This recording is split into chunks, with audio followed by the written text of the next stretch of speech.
The following is a presentation of the Golden Eagle Broadcast Network. Student-led, student-centered, student-serving. Welcome in, everybody, to the Golden Eagle Broadcast Network. I'm Carly Evans, here alongside Ian MacHendrie.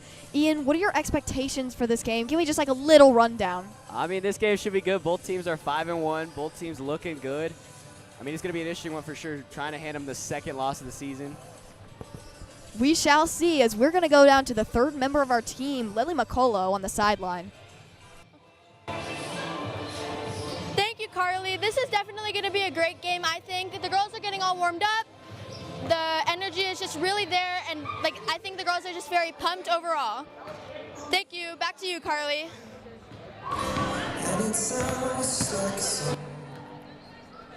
And thank you, Lily, for that. As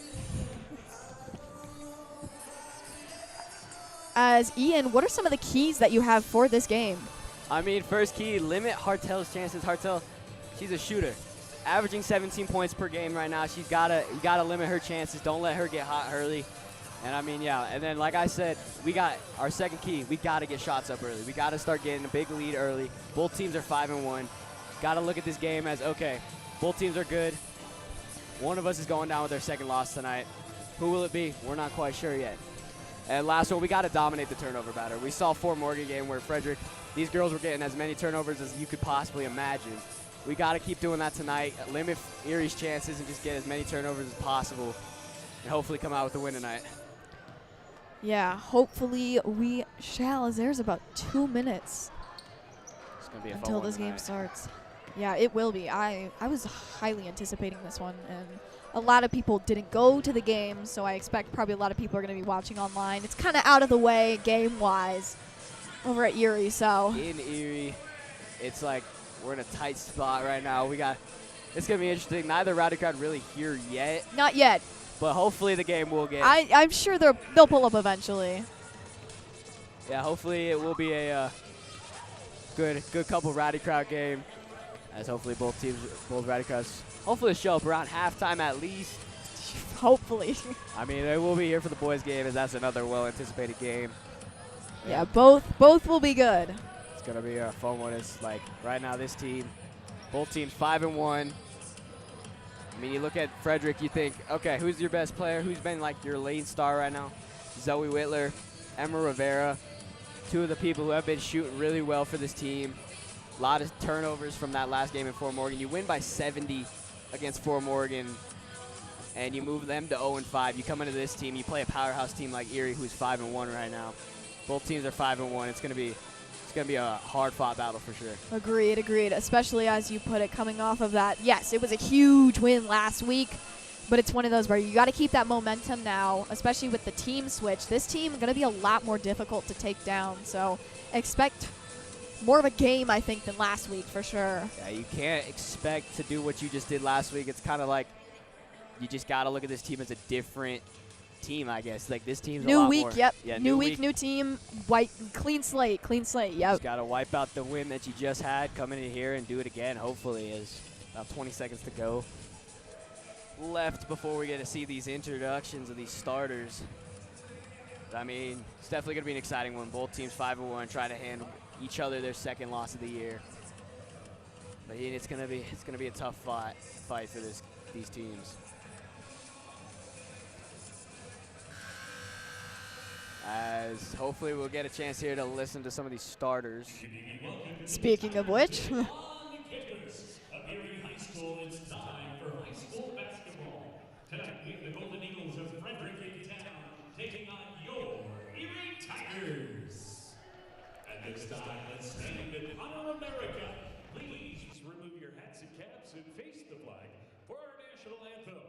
The anthem presented tonight by Erie sophomore Haley Schaefer.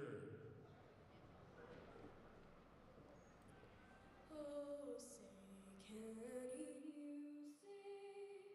by the dawn's early light what so proudly we hailed at the twilight's last gleaming, whose broad stripes and bright stars through the pale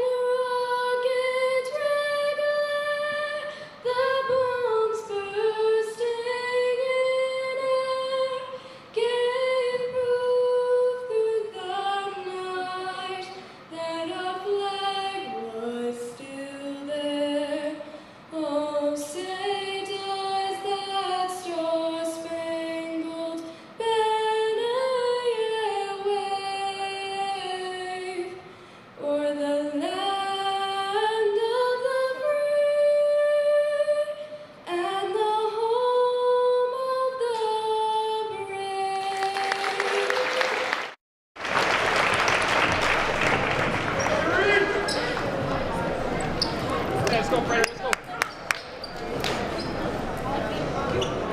And now, let's meet the starting lineups. First up for the visiting Frederick Golden Eagles. Senior number 0, Lily Hansen. Senior number 1, Gabby Chippa. Senior number 13, Peyton Pack. Senior number 15, Josie Stanton. And junior number 25, Zoe Wittler. Your coach, Jake Hansen, and assistant, Jen Hurtado.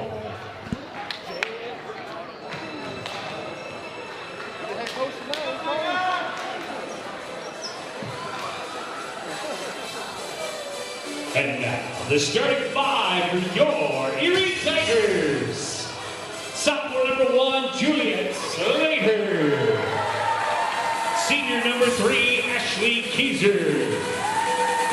Senior number 11, Alex Rittenauer. Sophomore number 12, Ian Servany. And senior number 31, Maddie Hartle. Your head coach, Tyler Servany, his assistant, Russ Miller, Elliot Rodsky, Nate Higgins, Megan Sullivan, and Katharina Menzel. Ladies and gentlemen, please check your watches. It is that time. Let's play! And with that, those are the starters announced.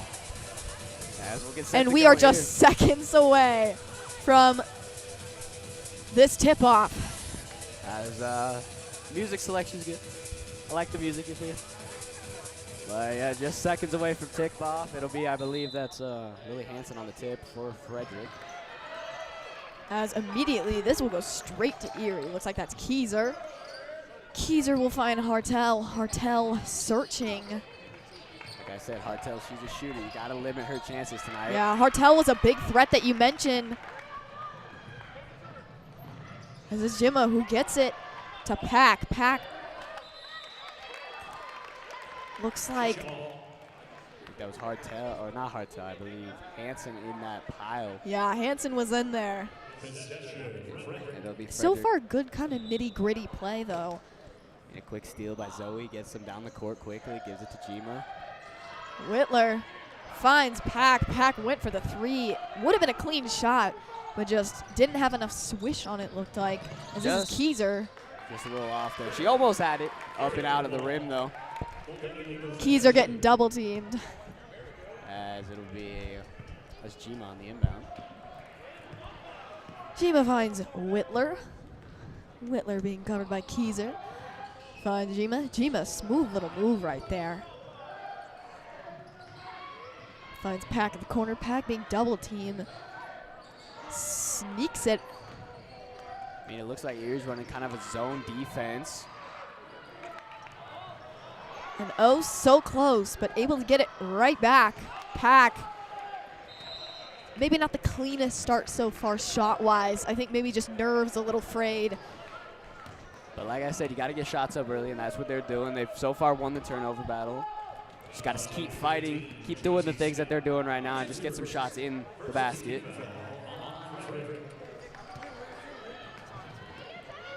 As looked like Keyser just kind of let that ball bounce right on out. Interesting plays so far. Not much action. Lots of shots though early on. Adorno coming in for Erie on a quick substitution. But I mean, Erie, if you look at it, they're running kind of an interesting formation. They got one Tiger down low in our paint, so they got to defend that well as Jima was back. Yeah, they definitely know our playbook probably like the back of their hand. Lots of studying as Adorno, right? Sneaks it there to Hartel. Hartel, as you said, the threat to watch out for, and proves it right there with the first few points of the game. Misha gives him a quick jab step, takes the lane that's open, and just puts in a little floater. 2-0 now. Early on as Jimmy gets blocked. And Slater. She was looking for Pack in the corner. It just got denied, and they're back on the attack is Meade. And that was a clean shot right there. So far, tough start. 5-0. As these are some fast points that they're putting up. But once again, it's Hartel. She's getting the open shot. Like I said, you cannot leave her open. Can't let her get shots up early. And so far, she's got 2 so far. Yeah. She seems like the threat to watch out for, as you mentioned, pregame. So keeping that in mind as Wittler looking to bring this ball back in bounds. Searching, pretty good defense. Finds Wittler tucked away in the corner. And that'll be Stanton, who slips it to Wittler. Wittler. Finds a way to draw that foul. She tried to squeeze right through the 2 Erie defenders there, and it's going to get a blocking foul and go to the line 2-2 right now. Yeah, smart playing by Wittler early on. Or she will not go to the line. She'll get a throw in. Man, I really thought that. Looked like a shooting foul to me. Looked like it. Apparently it did not disrupt the shot as much. As what a steal right there by Slater. Just snagged it right before Pack could get even a hand on it. As Erie early on has proved they are a team to not mess around with. I don't think the Golden Eagles were prepared for this side of Erie. Erie really coming out and showing their best. I think Eagles, we got to step it up. And I'm sure there's plenty of time. We will do so. They're going to call a quick timeout. Hartel just found the backdoor feed. Made an easy chance for Erie to take a 7-0 lead here.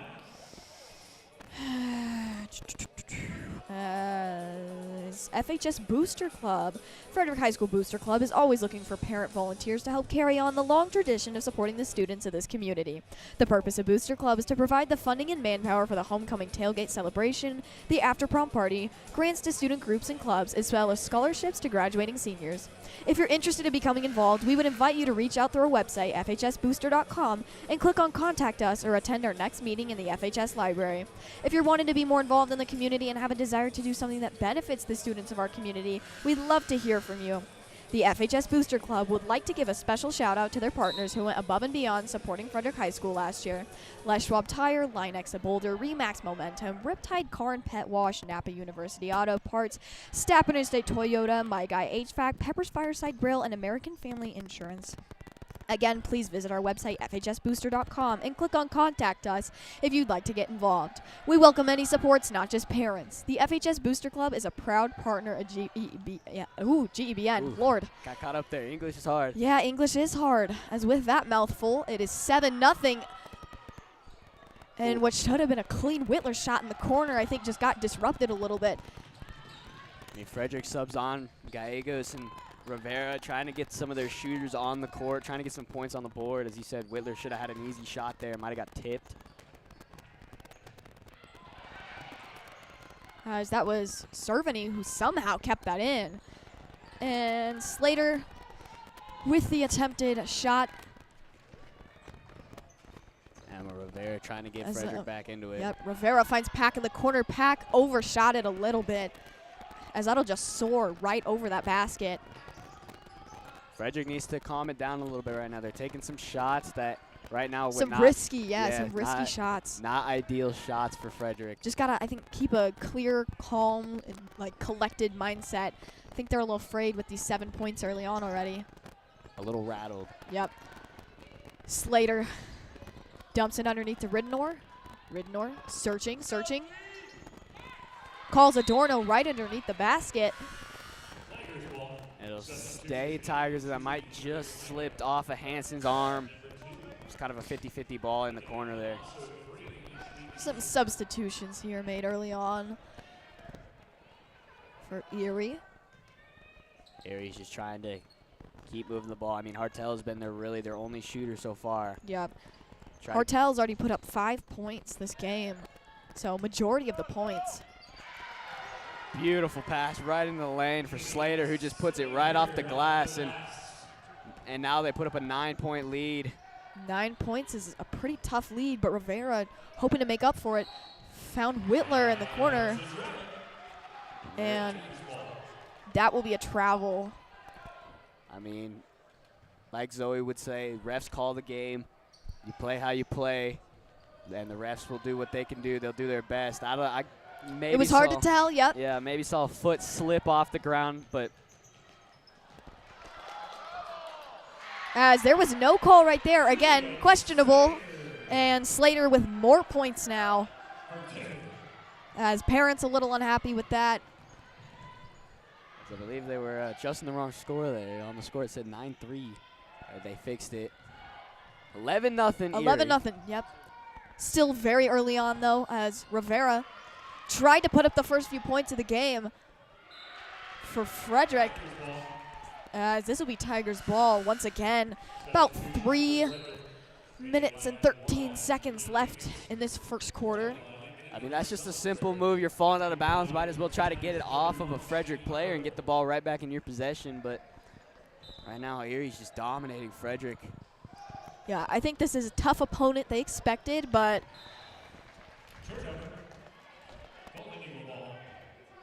Salisbury and Gema came back into the game there. Salisbury, she's a pretty good shooter too, so try to find her open, get her some shots. As Wittler will start off motioning. I believe she's trying to set something up, trying to get somebody open. Yep, trying to sneak through this Erie defense, who finds Wittler in the corner. Should be an easy shot, and of course, clean shot. Once again, Zoe Wittler. That's just that simple tic-tac-toe passing. Salisbury finds Gallegos, Gallegos finds Wittler, and Wittler drains the shot and gets Frederick right on the board. Exactly. 4 in a row, I guess you could say, but. I mean, third time's the charm, right? Yep. As Keyser will find Ridnor. Ridnor motioning, searching, as Salisbury with pretty good coverage there. I think Erie's trying to set something up with a cut down low or do something to get the ball in the paint. Keyser hoping to do the exact same. Finds Adorno. Adorno looked like she was going to go for the shot, but Gema with a good coverage. She wanted it, but Gema was all up on there, so she would not let that happen. Hartel slips it underneath to Allen. Allen will get the shot and will get a chance at a three-point play. That one was that's kind of the shooting foul that you can't really do much about. Your hands are up. If they run into you, you're going to get the call every time. So you just got to be aware of where you are on the court. Yep. But yeah, you come out of these free throws thinking, okay, we're down 10 points. We got to start setting up something. Yeah, something's got to start clicking. Yeah, Zoe Wittler, the only points for Frederick so far tonight. And that was a clean, easy extra point added for Erie's lead, as now this is an 11-point lead for Erie, as Rivera almost slipped up and lost the ball, but slips it underneath to Gema. Gema gets right underneath that basket. And that's just simple basketball. Find the lane, open down low. Gema gets the nice cut, and Rivera just finds her deep. As Rivera, a little too eager right there underneath the basket. It was a good look, but just got a little too eager, like you said. Threw it up kind of without knowing where she was. But got it. Salisbury. I mean, she snatched that. They're going to call her for that one. But Salisbury's going to get that win. It was, if she would have just held on just a little bit, it might have been a jump ball, but ref blows the whistle, calls the foul, and now Frederick can work from their own territory here. Finds Rivera. Rivera will bring this ball into action as Ridnor on the coverage, sticking with her. As Gallegos finds Izzy. Beautiful drive to the lane. They're going to call her for the block, and she's going to go to the line once again. Howard right there. Izzy Howard, she's a freshman. Just perfect play from Howard. She just drove right to the lane, took a couple steps, and just right-hand lay-in. Got the foul and the extra point. Gets Frederick back in the game. They're working it back. Now within 6. Yeah, just got to keep that mentality, as they were making some risky shots, as we saw, and just got to keep that cool. And so far they're doing that more so of, as Cerveny found Ridnor. Ridnor a little shy there on the ball. As it'll be a 50-50 ball. They're going to call jump. It'll stay. As Erie's not quite sure. It will be a Frederick ball. Yeah, a little confusion as they're trying to work this out. Frederick has the bonus. 5 fouls coming against Erie, so they will get 2 shots whenever they get fouled now, but a little confusion by both teams there trying to figure out what quite was going on, but Frederick's found a way back into this game. Erie's kind of doing what Frederick was doing in this first first little bit of the half or the quarter, they were taking some dumb shots, not quite looking for the open pass, but now Erie's finding a way to do that too. And both teams, they just got to sit down and look at what they're coming out of this first quarter with and just work from there. As now finally just a 4-point lead that Erie holds. As Slater double-teamed Howard following in close pursuit along with Jima. As that was convenient timing. That timeout might have just saved a travel. That looked like a travel. Everyone was ready to call it. The ref right behind there was ready, and then just the travel. They're like, all right, we're going to take a timeout. We're going to talk it over real quick. Smart timing, yep. Realized the mistake that was about to happen and get called. Frederick on a 7-point run right here. Like Jackson would say to me, basketball is all about drives. You got to put up as much points as you can, drive as much as you can in one sitting. And then once Erie gets going, you gotta start getting back to that defense. Frederick has worked very offensively late here in this first quarter, but they've looked good to end this first quarter. 50 seconds to go, still a lot could happen. It's definitely been a tighter ball game, though, for sure. As it should be. Yeah, I was going to say, as it should be, both with excellent records on the season so far. I mean, Frederick's only lost coming in that tournament that they were at, Steamboat Springs, and they got second in that tournament, just fell in that finals game. As Adorno almost slips up, almost loses it, but manages to scramble it to Hartel. Hartel searching. There is nobody. Beautiful defense. But I mean, they isolate Hartel, telling her, all right, I'm going to ISO it, find you guys down low when you need it. As Slater was looking for the shot and finds it. She gives her a quick pump fake at the three, then she just takes the key, drives it right at the free throw line, and just puts it up perfectly. As less than 10 seconds left, finds Howard in the corner, soared right over that basket, and now, oh, so close. Jima with the last second shot in that first quarter. I believe it would What a have shot that would have been, yeah. She got the quick steal. She might have had that Got shot. it off before the buzzer, but just a little off the mark. That was perfect defense from Frederick, just making sure that they can't get maybe a half-court shot with about 1-ish second. But, I mean, get the steal, try a late buzzer beater chance, just couldn't find it. As this has been quite an eventful first quarter already. As it's been a interesting one at that. Frederick finds a way to get back into it, gets a 7-point run, gets back in the game, and then Erie gets a late basket there to take a lead of 6. And now Frederick just has to come out of this second quarter realizing, all right, we got to just do what we just did and do it better. Yep, do it better than the first time. They got some Christmas music going on in the gym. I know, here. interesting mood switch. I mean, you got a Went week. It's 1 week. Intense gameplay to Christmas music. A little less than a week till Christmas. As how weird that is. It's flying by. I know, I still got to make my Christmas list. I know. Like, lacking over here. I know. Not feeling the spirit right now. It's been interesting. Starting the second period of play, Erie has possession of the basketball. As Erie will start this second quarter with possession of this ball. Already leading 16-10. Should be keeping Frederick on their toes here. I mean, yeah, Frederick just needs to get their shooters open. Emma Rivera's on the court. She's been draining a lot of threes this year, keeping their team up in a huge lead. Wittler back on the court. She's a great three-point shooter. She got them their first points of the game. You got Salisbury, who's also a great shooter. Yeah, lots of great options here. Plethora of such right now. Just have to find them and find them open. As Cerveny snuck that, finds Slater in the corner. Clean corner shot. I mean, when names are hard. Hartel went down in the paint there. She looked a little trigger happy on that shot. And then Erie just finds the open girl in the corner and she makes the three and makes Frederick pay for the lack of defense. Jima looking for a shot, any shot at this point. Gallegos. I mean, Frederick looks a little nervous right now. They look a little uneasy. Yeah, you can tell they're just trying to settle in still, it seems. Erie, obviously, home court advantage. And they call her on the charge.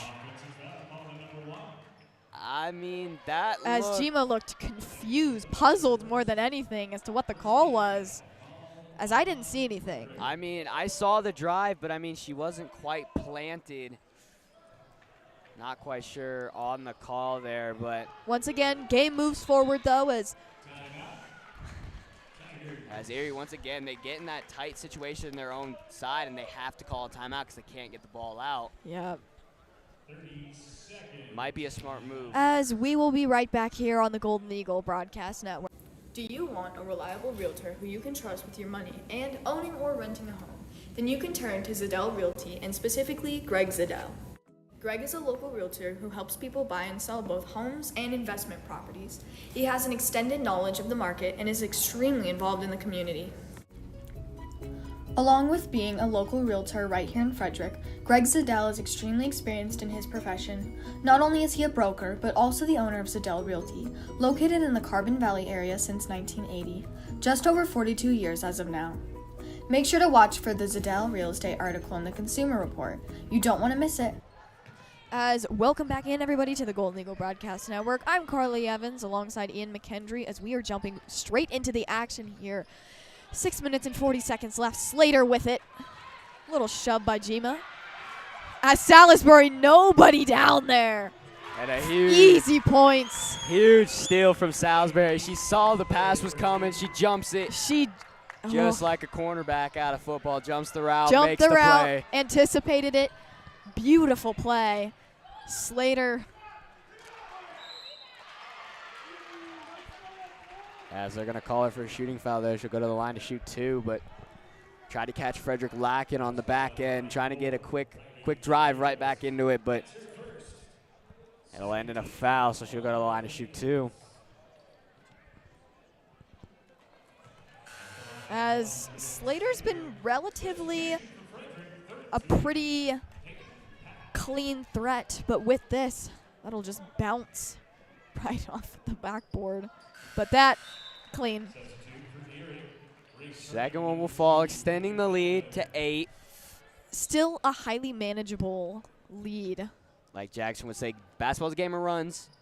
Anything can happen in a split second, so you just got to make sure if you're Erie, keep that defense on lock and don't let anything happen where they get back into this game. Salisbury tried to take the lane there, just couldn't find it. As Allen will snag that rebound. Allen with it once again. Finds Ridenour. Yeah, there was soft coverage by the Golden Eagles there in the middle of the court.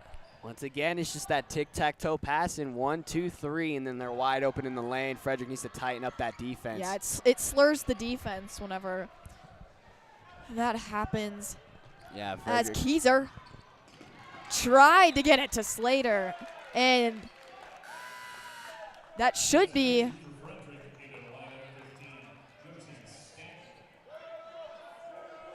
As from my point of view, that went off Frederick, so we'll take the call there, keeping it within 10. 10-point lead. Zoe Wittler bringing it up the court. Wittler. She knows what has to happen here. There's got to be some clean 3s, 2s, and even sneak in some foul-like ones. Whatever you really can get out here. Yep. Yeah. Squeaking some points up on this board just to level this game out. Tried to get it to Stanton in the corner, what would have been probably a 3-point shot. Tight defense again from Erie. Erie's not letting anything on the perimeter. But No. if Frederick can get that open, as we've seen, Wittler off that time, but when she's open, she will drill the shot. Yeah, that was a bit of an air ball, I would say. That time they're going to get her on the travel. There's been a couple times where the refs have let it slide, But this time, yeah, they kind of crossed that boundary line, the invisible boundary line of, hey, this counts as a travel. you can't take 3 to 4 steps. You got 2 Nope. minimum. As Wittler somehow snacks it to Stanton with one hand. And like we were just saying, you got 2 to 3 steps max. They're going to get her again there. Stanton just gets caught. And, I mean, like you said, what a pass from Wittler. Yeah. She's getting full court press, double coverage. She just throws it up to Stanton. And the drive came to a halt, but great chance for Frederick there. As they are playing, like, aggressive basketball here. The rebound game has been all for it right now for Erie, like we just seen. What a snag right there by Dorno. Slater able to capitalize on that. Frederick's going to call a timeout, but like I said, you got to win the turnover battle. Right now, Erie is absolutely dominating that battle. As with this timeout, Rocky Church, would you like to meet an Olympian, connect with a D1 athlete, or talk with a Twitch streamer? Rocky Students is a part of Rocky.Church, and they are all about connecting students to their purpose. They believe students are the future, and their goal is to help you be empowered, encouraged, and supported. There are many ways to connect with Rocky Students. You can start by watching their monthly podcast on YouTube, where you'll hear from guests on a multitude of topics, show up on a Wednesday night to hang out with friends, and meet some incredible guest speakers, or even join their gaming community on Discord. Follow them on Instagram at RockyStudents_Frederick to learn more. As they're still in this timeout, wise chance to take this timeout, I think. I mean, I was visualizing the Frederick huddle and Wittler talking to the coach, telling him, okay, this is what I see on the court. This is what we need to do.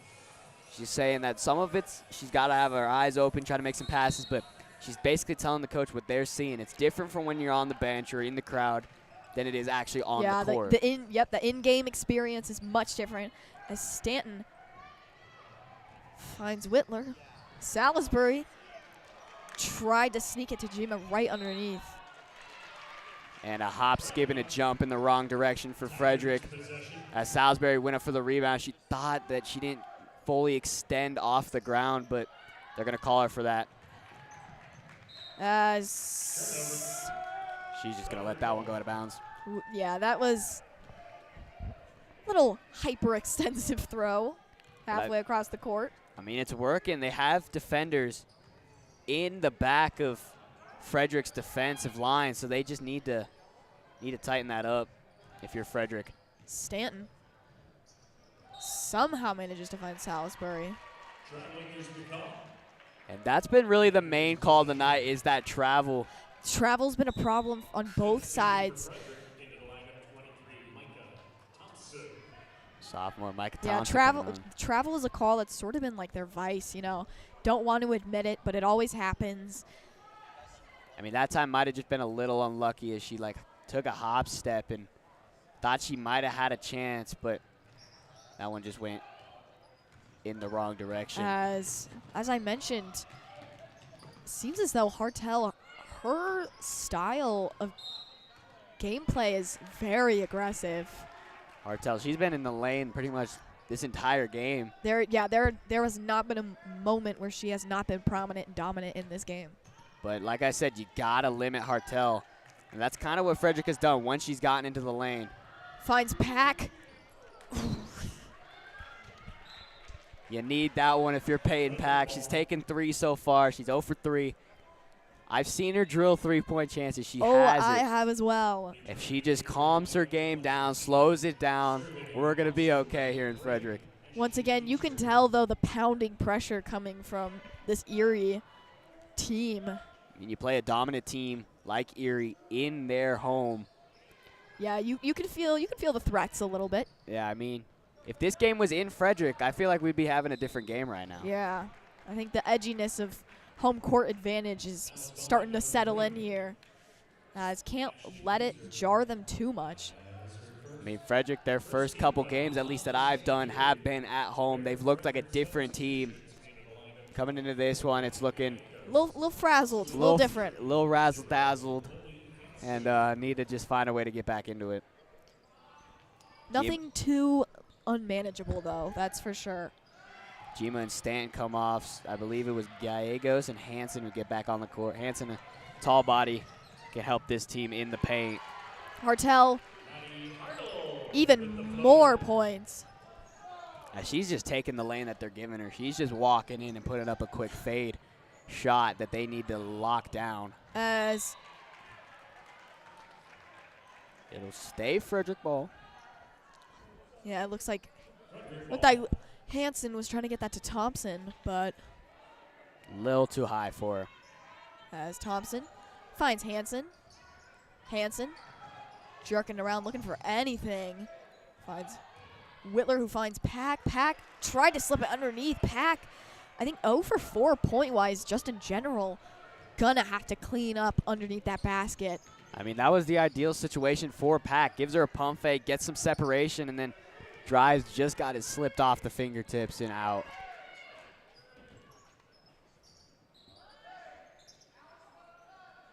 I believe Erie's trying to set something up right now. As what a block by Pack. Tried to get a hand on it and succeeded. And whew, Maybe a lucky Frederick bounce there. lucky Frederick moment right there. Everyone breathed a little sigh of relief as that three-pointer. Could have extended Erie's lead by, I believe 19 or more. Could have been interesting. Yeah, that is not something that they want. Right now, Erie's going to go back to the line. Some of these calls, the fans, at least on Frederick's side, are not liking the calls. Some questionable reffing. So I don't know. That one looked maybe like it could have been the ball, but when you got 3 people in the lane, it's hard to tell. Yeah. Yeah, the crowded nature does not help for sure. As Thompson and Pack tag team for that rebound. Gallegos comes with it out, though. Gallegos finds Hansen. Hansen searching. Tipped it over the heads. Wittler, clean shot once again. Zoe Wittler to the rescue. And I mean, Wittler, like I said, you get her an open lane, she's going to take it. And right there, she just finds a way to make it happen once again. Really the only starter for Frederick who's put up some points.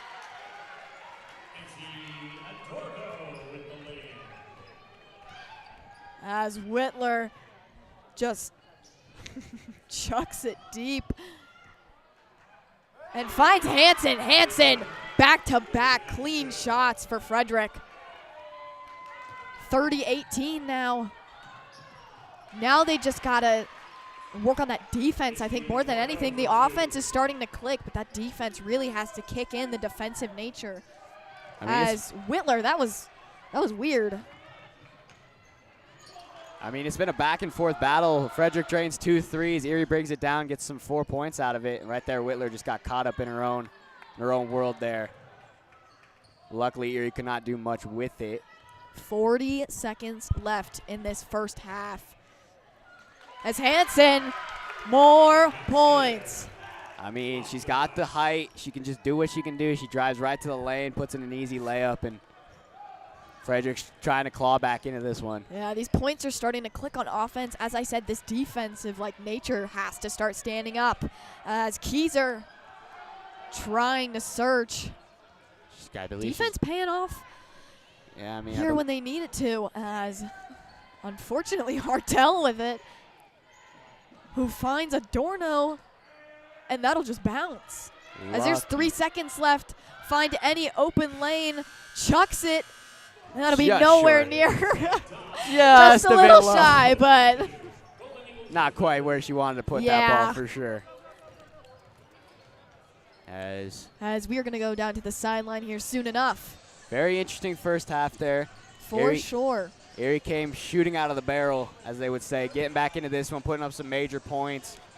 Have a 12-point lead over Frederick. As we are finally going to go down to the sideline here with our third crew member, Lily McCullough. Thank you, Carly. What do you think the girls can do to get the score up? If we play our game and really focus in on not forcing passes and making those shots land, we'll be fine. Thank you, Coach. Back to you, Carly. And thank you, Lily, for that, as we are going to be right back here on the Golden Eagle Broadcast Network.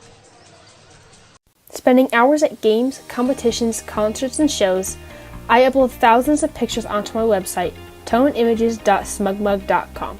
With no charge to download photos, families are welcome to get any picture they like, taking the pressure off parents to capture the pictures during the game, shows, or competitions, letting them enjoy watching their kid.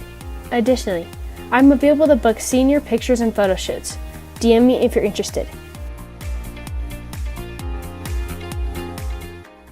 Student Council is faced behind a lot of planning and fun events students get to partake in.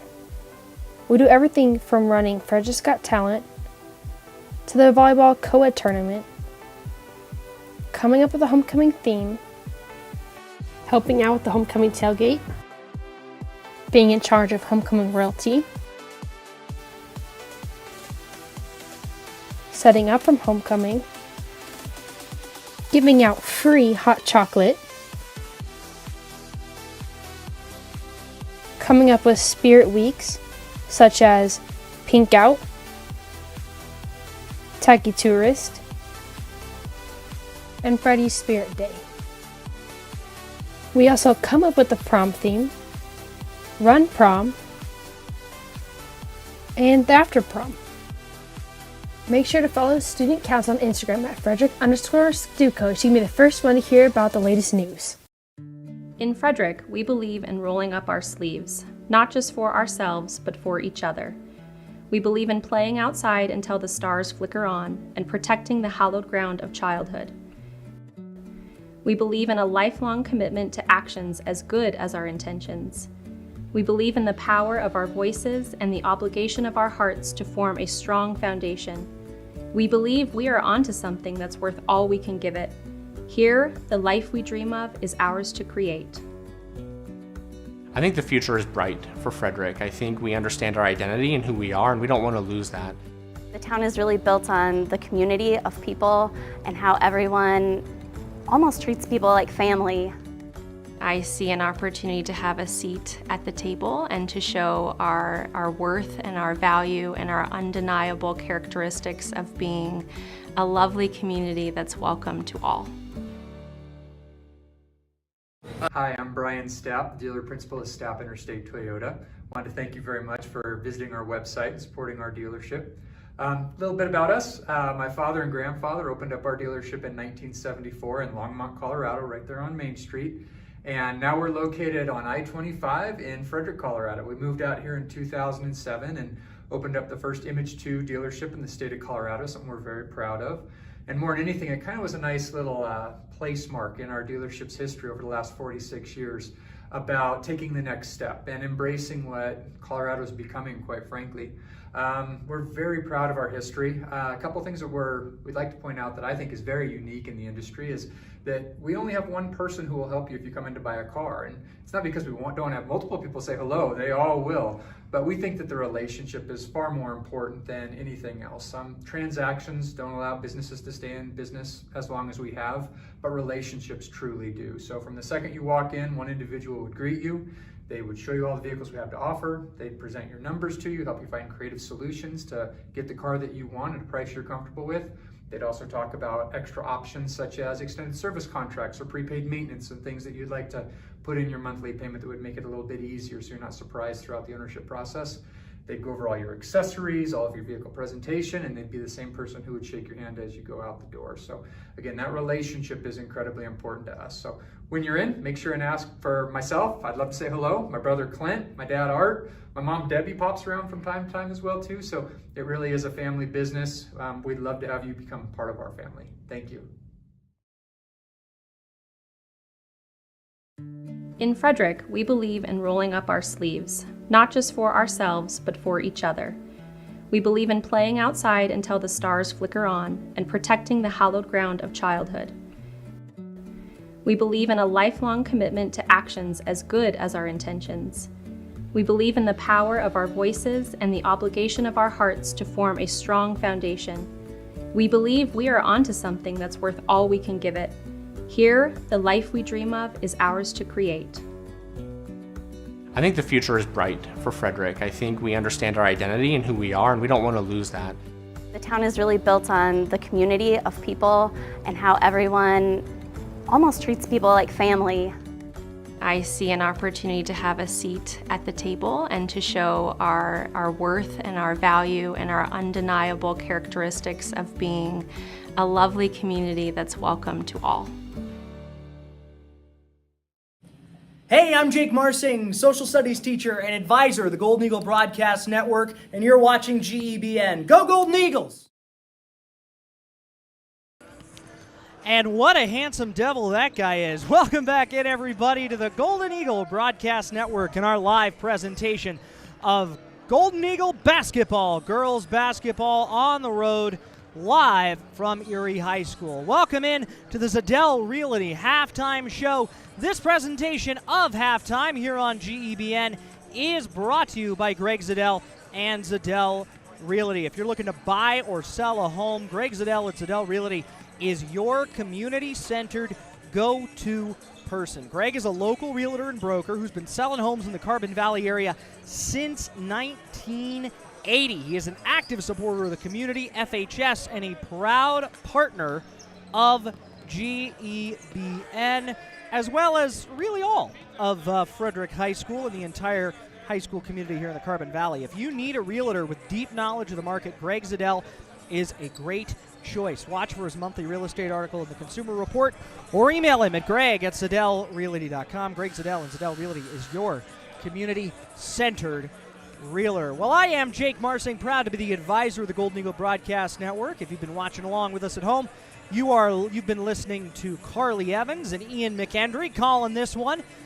Tonight, Jackson Gibbs, our usual color voice for girls basketball, is on vacation. He'll be back soon, but it's been a tough one for your Golden Eagles. Down right now by 12 points after the first half, and really the story of this game so far has been turnovers. The Golden Eagle girls have struggled to keep possession of the basketball.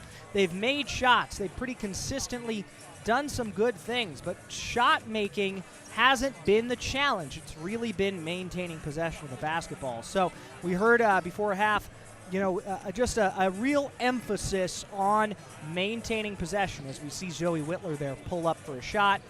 Sunk that one. We got a couple of cameras going right now. We'll get things rolling again here soon. But go ahead, drop in the live chat for us right now where you're watching from, what you are looking for from these girls in the second half. We would love to know. Also, as we will give a shout out regularly, Dr. Russell Fox, the principal at Frederick High School, his birthday today, celebrating at Erie High School at a basketball game.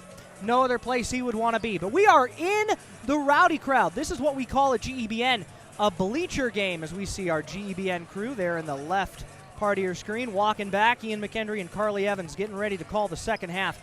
We will have it a little bit later. We will speak to Greg Zadel. That'll be for halftime of the boys game. You'll hear direct from the best realtor or your community-centered realtor, Greg Zadel, because this has been the Zadel Realty halftime show. Greg Zadel remains your community-centered realtor. When we come back, the Golden Eagles will retake the floor. Down 12, 20-32 will be the score. Ian MacHendrie and Carly Evans back on the call here on the Golden Eagle Broadcast Network. Hi, I'm Kendra Badge-Carr with Remax Nexus. I've been serving Carbon Valley for 6 years, and what I love most about this area is the small town feel with all of our great local businesses and community events. If you've heard the real estate market's changing, you're right. Homes are staying on the market longer, prices are not increasing as rapidly as they have in the past couple of years, but that doesn't mean it's not the right time to make a move. You still gain an incredible amount of equity that you can use to purchase your dream home or think about buying an investment property. Let's grab a cup of coffee and chat about your goals. Over the years, St. Vrain Block Company has built a reputation on producing high-quality structural block, retaining wall systems, patio stones, and pavers. We routinely submit our block for testing to ensure that our products meet and exceed the ASTM specifications.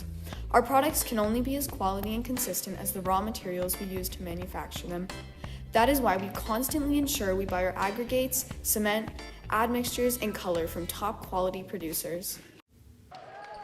Welcome in, everybody, to the Golden Eagle Broadcast Network. Welcome back. That is, I'm Carly Evans alongside Ian MacHendrie. As Stanton, we're starting off strong. 32-20. Erie still on top by 12, but plenty of time in this game for a comeback. I mean, you get the ball starting in Erie zone, might as well get a chance to do something with it. Stanton attempts the three. Hansen finds Wittler. Wittler, this is the chance. Wittler a little off the mark. Looked maybe a little too angled. They're going to call a jump ball there. I thought they called her on a reach in there. I was like, okay. Not quite sure the call there, but Erie will start with this ball. Got to start up. The crowd is starting to pour in for Frederick here. Keyser with possession finds the threat, Hartel. Hartel shoots the 3 off the backboard.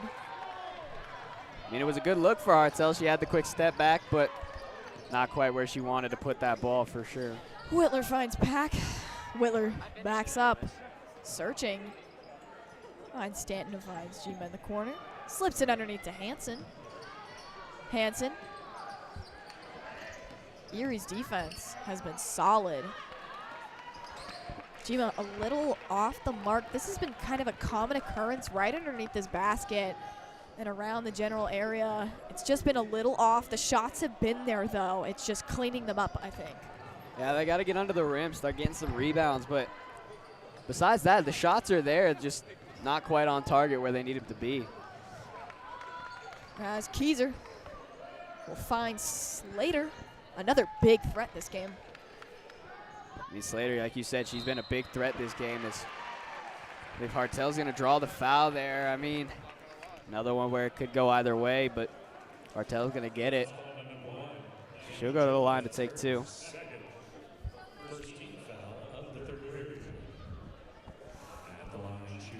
I mean, this game has been a very physical game for sure, as both teams have been getting physical, getting going, but so far it's been working well for Erie. Frederick needs to find a way to get back into this one, down 13. They've been down 14. They can find a way to fight back and claw back, but they got to limit Erie's chances to score. As Hartel, odd that she missed the second attempt right there. She's got 8 on the night. She's been really the centerpiece of this Erie offensive attack. Hopefully nobody gets exhausted this game, as there's been quite a few strenuous. I mean, this game has been very physical, as you put it. Stanton for the 3. And once again, got to get under the rim, got to get those rebounds, but it's getting tight here for Frederick, trying to put up some 3s from Stanton especially. As Slater set that ball way over the line, and they're going to call it out of bounds, but she gets up big time and forces Erie to work from their own territory. Hartel's a speedy threat right underneath that basket. Another thing that she has going for her. Once again, like, Frederick gets it down the court, and then just some slight errors that are getting them. It's just the cleanup crew needs to come through. Gallegos and Rivera getting ready to come on the court. But right now, this Erie offense has been working through Hartel. She has had 3 shots just through this second half, and once she gets going, they're going to start falling, and Frederick's going to have to start playing some tighter defense on her. 35-20. The gap is still not necessarily anything crazy. 15 points, it may sound like a lot, and yes, it is a lot in actuality. In reality, though, if they can make clean plays like that, if you got Gabby Gima with the 3, Gima's going to just then it becomes a little less cloudy day. Yeah, Gima's going to get the 3. She's going to get the wide open chance. She's going to take it and make Erie pay for it as Gima goes down. Left a Erie player open in the corner. Slater wide open, as that was not the cleanest shot we've seen. Not quite ideal for where that shot's going to go. That one goes off Erie. She don't think was trying to throw it off her back, but it worked. Would have been off the back foot, I think. She slipped up a little, and hence the no-go for launch. Yeah, Salisbury as well subs on. Hansen, Stanton, and Pack all off. It's really all shooters on the court for Frederick. Trying to get some points here. Oh, so close. It's like I said, Rivera, she can shoot the ball, and she gets her first shot up there. Yeah, Rivera is a threat to be reckoned with. Haven't seen much of her. A lot of star players kind of being shut out here. Got to get them back up and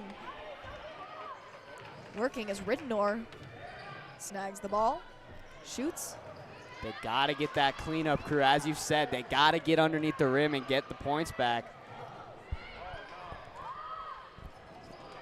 But there, another rebound for Erie. As Erie, 3 more points added to the chalkboard, and Erie is continuing to push ahead this game. 15 points the difference. That's what's going to happen if as of the moment. That's what's going to happen if you leave them open like that. They've had multiple chances wide open, and Frederick's defense needs to tighten it up right now as they just turn the ball over once again. Slater, the speedy threat in possession. Almost made it known there. Wittler able to snag the rebound, though. One of the few rebounds of the night. Jimma, nobody around. And Ridnor finds Keezer. And that's a great. Lots of tic-tac-toe here. That the bounce back and forth. It's almost like a pinball machine. She's got to get these 3-point chances. Frederick's got to slow it down, control the ball, and take the chances that are given to them. But right now, they have not fallen their way. Both ways, I think. Erie struggling a little bit here now. I think they're getting a little confident. A little cocky, you can tell.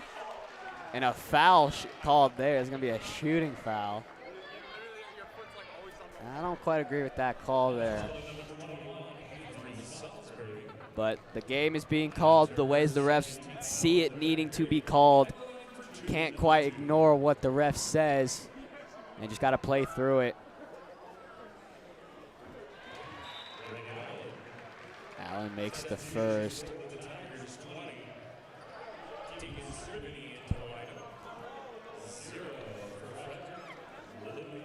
As I think the communication piece is, it's a little off tonight, I think. I mean, this right now, I'm not saying it's a blowout like it is, but Frederick's looking a lot like how Fort Morgan did that night. The missed passes, a lot of turnovers. They need to tighten it up right now, find the open lanes, and just get it to them. As Howard, unfortunately, gifted it to Slater. She saw the lane. And Salisbury, not sure how she kept that one in. Impressive feat, but it'll go right back to Slater. Like you said, the communication for Frederick has been off. They needed someone to get there where she knew where that ball was going to go. Right now, they just got to tighten up this defense. As Frederick, I see multiple Erie players wide open on the point, on the perimeter.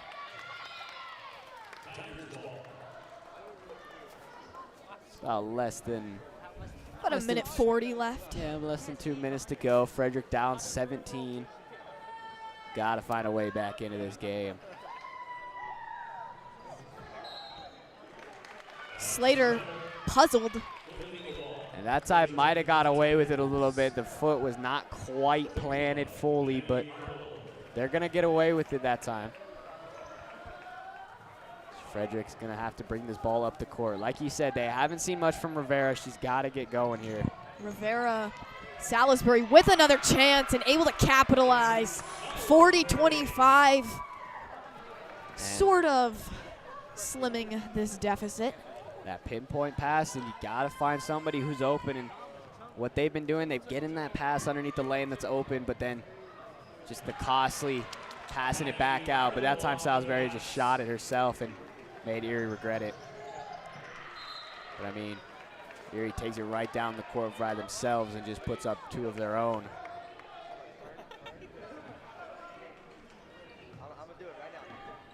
They got to get away back into this game.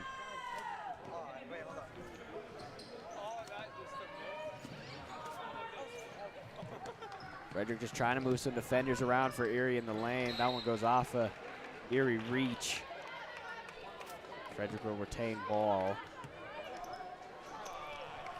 As I said, I think this is probably the most competitive, the most aggressive, and everything of the sorts game I've seen so far. He's been very, very physical. Yeah, the game's not disappointing, although Frederick does have to step it up. They have got to find a way to get into this game and get back to their rhythm that they know they can get to. They just got to find a way to get to it.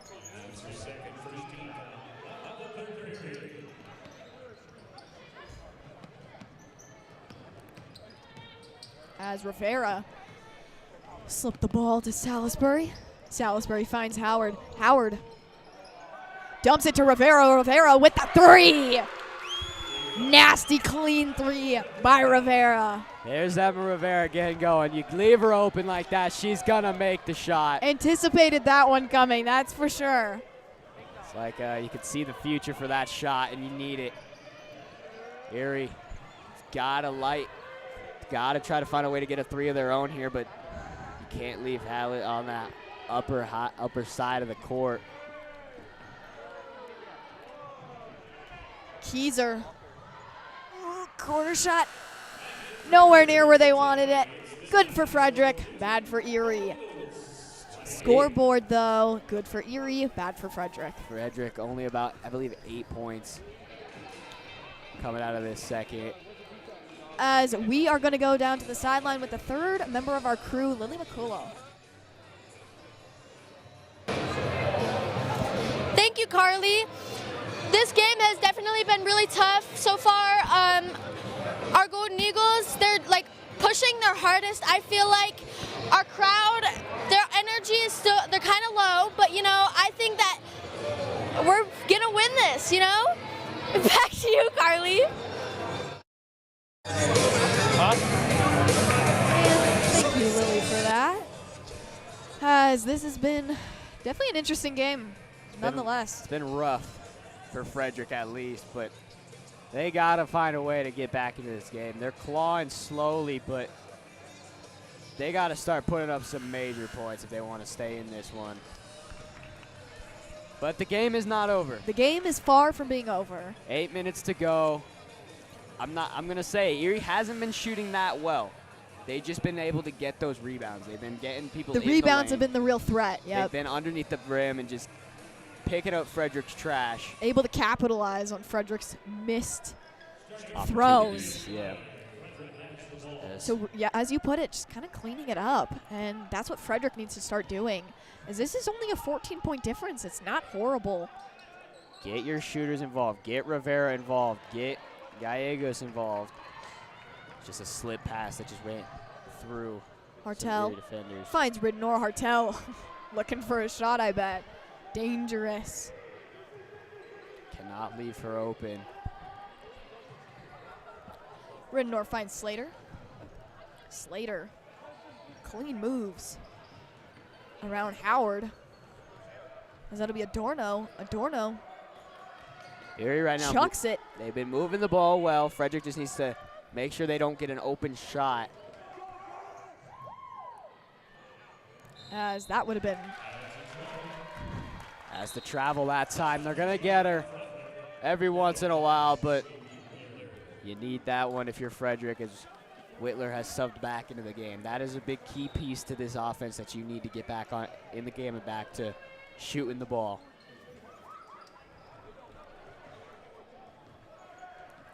As Rivera, we saw a clean three earlier. Wittler, we saw another clean three earlier. It's been that the perimeter shots for Frederick have not really been there tonight. They got to start driving to the paint if it's open and get the shots going. As got to start driving, got to start driving. I mean, the no shot Salisbury finds Rivera. Rivera finds Pack. Wide open, Wittler with the three. Didn't even touch, well, barely touched the net at least. I knew that was going in. Swishes it though. I knew that was going in. Wittler, open, takes it, gets it. And they're going to call her for a reach-in right there as Frederick was trying to work out of their zone quickly. But like you said, 14-point lead, not looking too bad. It's an 11-point lead, 6:20 to go, a lot of time left. Timeout Erie. You go into this timeout thinking, okay, we got to start moving the ball, make things happen like they just happened.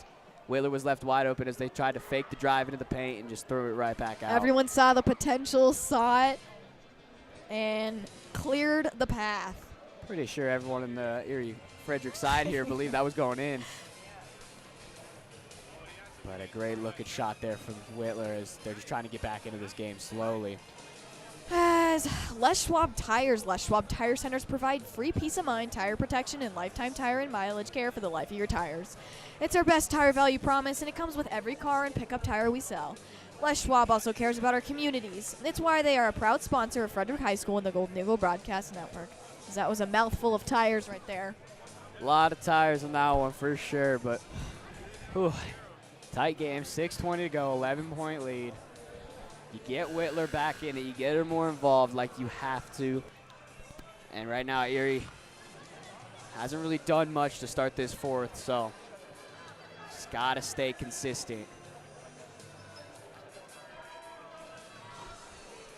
As Wittler, Izzy, and Emma Rivera were kind of huddled at the Erie logo, trying to get something going. As got to get this momentum building and fast. Frederick has a chance to get this lead back to single digits and get them in this game. Time is not necessarily on their side here. So Rivera, they're going to have to make up for it. What would have been a clean shot probably for Wittler was a little too far left. As Rivera, she's got the shot. Ridnor. And great hustle from Emma Rivera. Misses the three. Erie tries to work it right out of their zone, and Rivera's right there to steal it right back. Slater, what a steal. Slater right back to pick up the same kind of reluctance that Frederick has. It'll be Frederick ball going out of their zone. 5:30 to go. You got to start moving the ball. Start taking some open chances if you have it.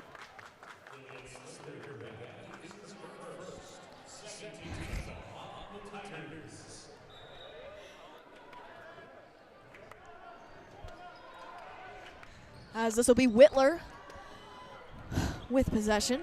Finds Howard. Howard on the outside. Finds Rivera. Rivera, a little bit of trickery around the corner. Dumps it underneath to Howard. Howard finds Salisbury. Salisbury finds Wittler in the corner. What should have been a clean shot rebound. Just short. As it looked good. Probably off the back foot. They're going to call her for a travel. I thought Hartel was going to the line again to 2-2, but oh, she is going to go to the line. I mean, that's one of those interesting calls, but Hartel will take 2. As Frederick's rowdy crowd getting going.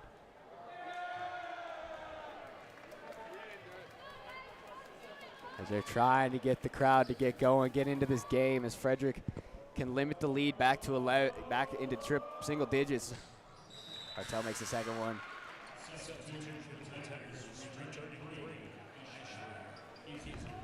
43-31, as I said before. Time is not necessarily on their side. 5 minutes, and this clock can tick fast. But 12 points is nothing. Depending on, I think, the teamwork and communication, this can either be a tall order or nothing at all. Frederick needs to just get going. They just need to start working the ball. Wittler finds Howard. Deep ball, as that was weird. Howard was trying to find Hansen underneath the rim, but 2 Erie defenders in the way. As Frederick able to bat it away from her, yeah. Frederick has started to work that double team on Hartel, not letting her get anything going. Smart decision, something that they needed, I think, at the very start of the game, bare minimum. But could be costly if they leave a lady wide open to take the 3. A lady wide open, yep. It's hard. I'm used to doing men's sports. You're used to doing the guys, yep. It's different here. That's okay. You'll get used to it. Yeah, I mean, 3 games in, I think I should have it by now, but yeah, you got it. It'll get there eventually. Still 43-31. 4.5 minutes left in this game. Frederick's not out of the game. But if you're Frederick right now, you got to start thinking of things that you need to start doing to get back into the game. 13-point lead. Got to work it back into this game. Wittler searching. So Erie's working that double team as Salisbury was calling for it under the rim, but Wittler couldn't find the pass to it. Rivera. Oh. almost had the three-point chance just off the back of the rim. Rivera will go to the line to shoot 2 and hopefully get Frederick some momentum. Hopefully able to trickle in some of these points, as it's now 44-31. As Wittler's trying to command her team to let them know what they need to do. She's telling them to cut under the rim, do something. First one off from Rivera. But good thing is the mentality that you got to keep is don't let it affect you. Don't let the first shot affect you. Otherwise, it'll affect your second. Stay confident. You miss one shot, you want to put the head down, but keep it up and keep working. You're going to start making some more. As that was clean. Now 44-32. Frederick is the difference only 12. Frederick is working the full court press. As that one's going to be kind of tight. Salisbury just in the wrong place at the wrong time.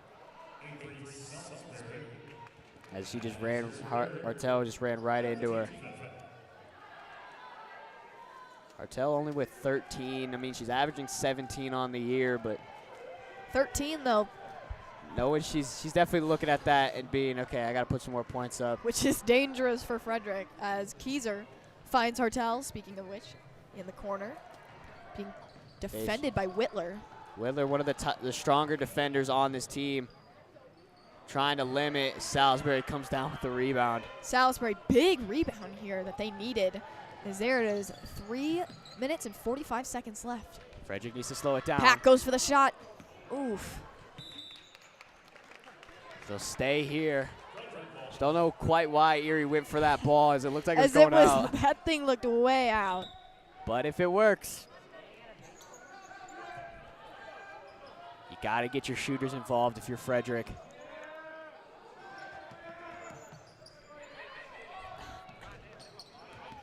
Whew.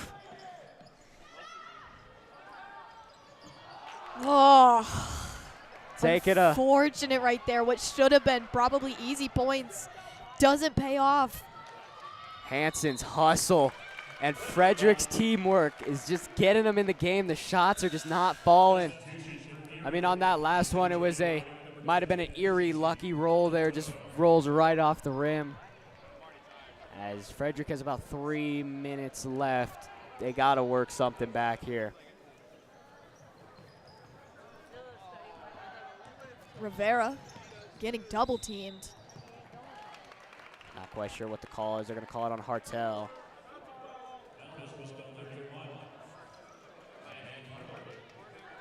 Hartel looked a little puzzled, but if you look at the double team Erie's putting on Frederick, you got to find a way to get the shooter open and let him shoot.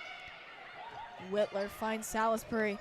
Yeah, got to give time. See, because, I mean, they keep trying to go to Wittler, but it's one of those you got to give time for her to develop and move to a place where there's nobody around to defend for a clean shot at Salisbury. You got Rivera in the corner, Salisbury, and what probably should have been an easy 3 is now a rebound that went straight to Keyser. Pack had the shot. She wanted it, but maybe overcompensated how far it was. It just hit the back of the rim and bounced out. 2:15 to go, 12-point lead. I mean, 4 3-pointers, if you're looking at it from an NBA standpoint, doesn't seem as difficult, but it's a lot harder on the court than it is up here to say that. But Frederick trying to find a way to get back into this game. Down 12, 2 minutes to go. As they're playing some Demi Lovato in here. 2 minutes and 11 seconds. Some interesting choice of music in here. We started off with Christmas, moved to Demi Lovato. Erie's got some taste, I will say. But like I said, Frederick has got to find a way to just get back into this game somehow, some way. And they know they can. They've had the shot chances. This game, it should be relatively like a 4-point game if these shots were falling for Frederick, but they aren't. Yep, they've had plenty of opportunities. Just got to get them to go. As Jima right now is commanding her team from the bench. tell them where they need to be, get the shots, and just get it going.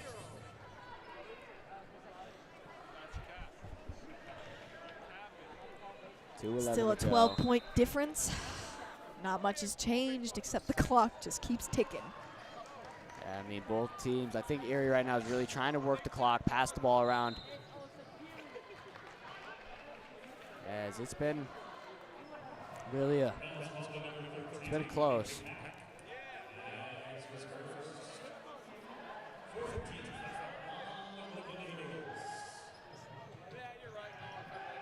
So right now they've got Wittler tight on Hartel. She is not letting her out of her sight.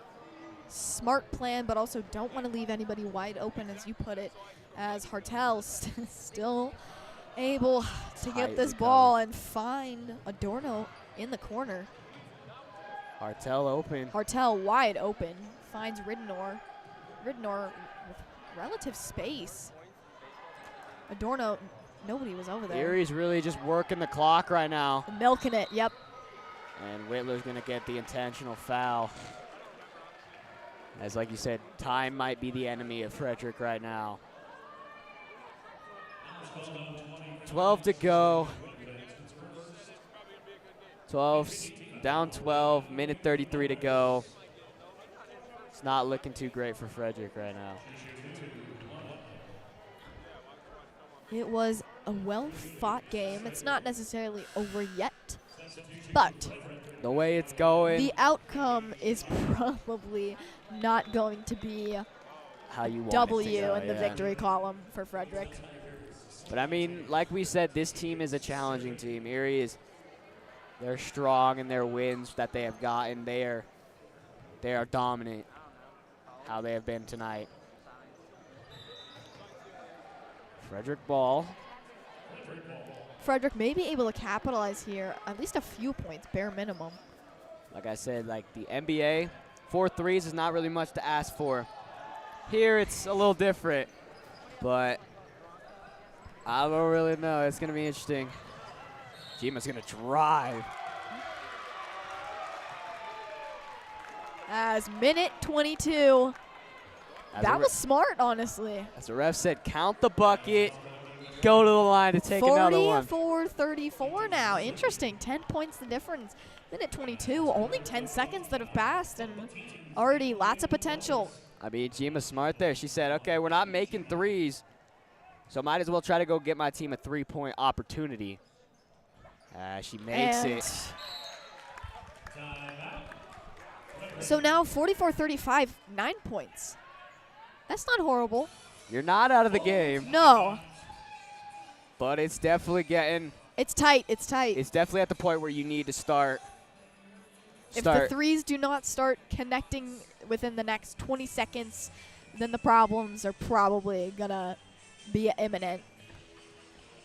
I mean, it's going to be interesting these last minute 20-ish seconds. But never count Frederick out. This team is ruthless and relentless. They can fight in this game, but they have to make it count if they want to do it.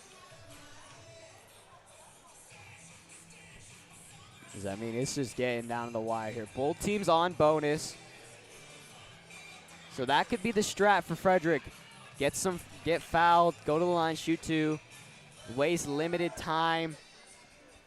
But still push the agenda that this game isn't over. I mean, yeah, like the charging, like we just saw, Jima drove right at the paint. Erie did not have enough time to get set to try to draw the charge. Might have a chance to do that again, use Wittler or somebody like Pack who has the bigger body to get to draw some fouls. Yeah, I agree with you. Or Hansen, definitely a taller threat. As they're going to call it jump.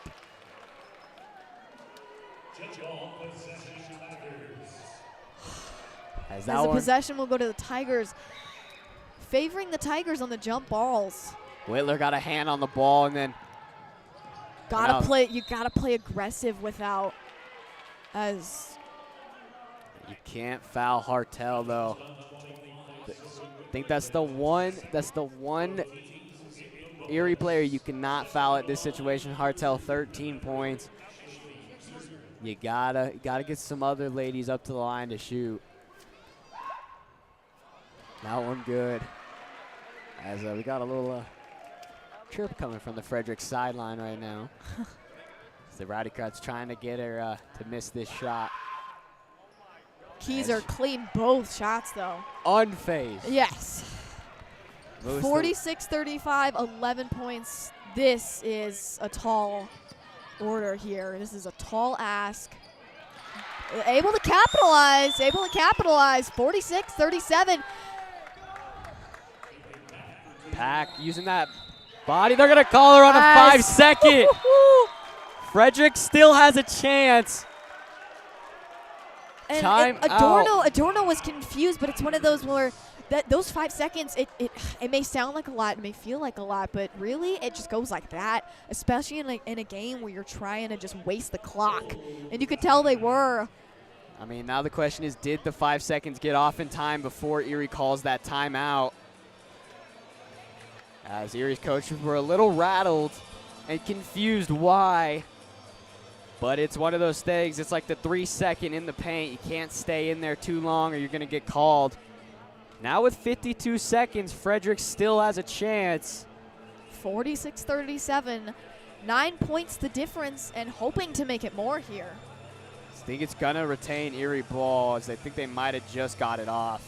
Unfortunate for Frederick. But, I mean, the ref put up the 5. So I'm not quite sure.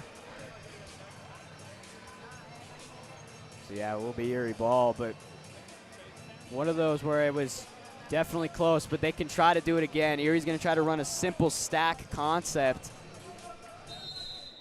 And now Frederick's just got to keep the defense tight. Out of bounds on Erie. It's 50 seconds, 50.6 seconds, plenty of time. And now Erie with possession. Got to slow it down if you're Frederick. You can't waste too much time to get this shot off, but Erie, with their possession, they already sort of muffed that up. As a starting place, finds Zoe. Wittler finds Pack, goes for the 3, clean shot! Beautiful shot by Pack. 6-point lead, 40 to go.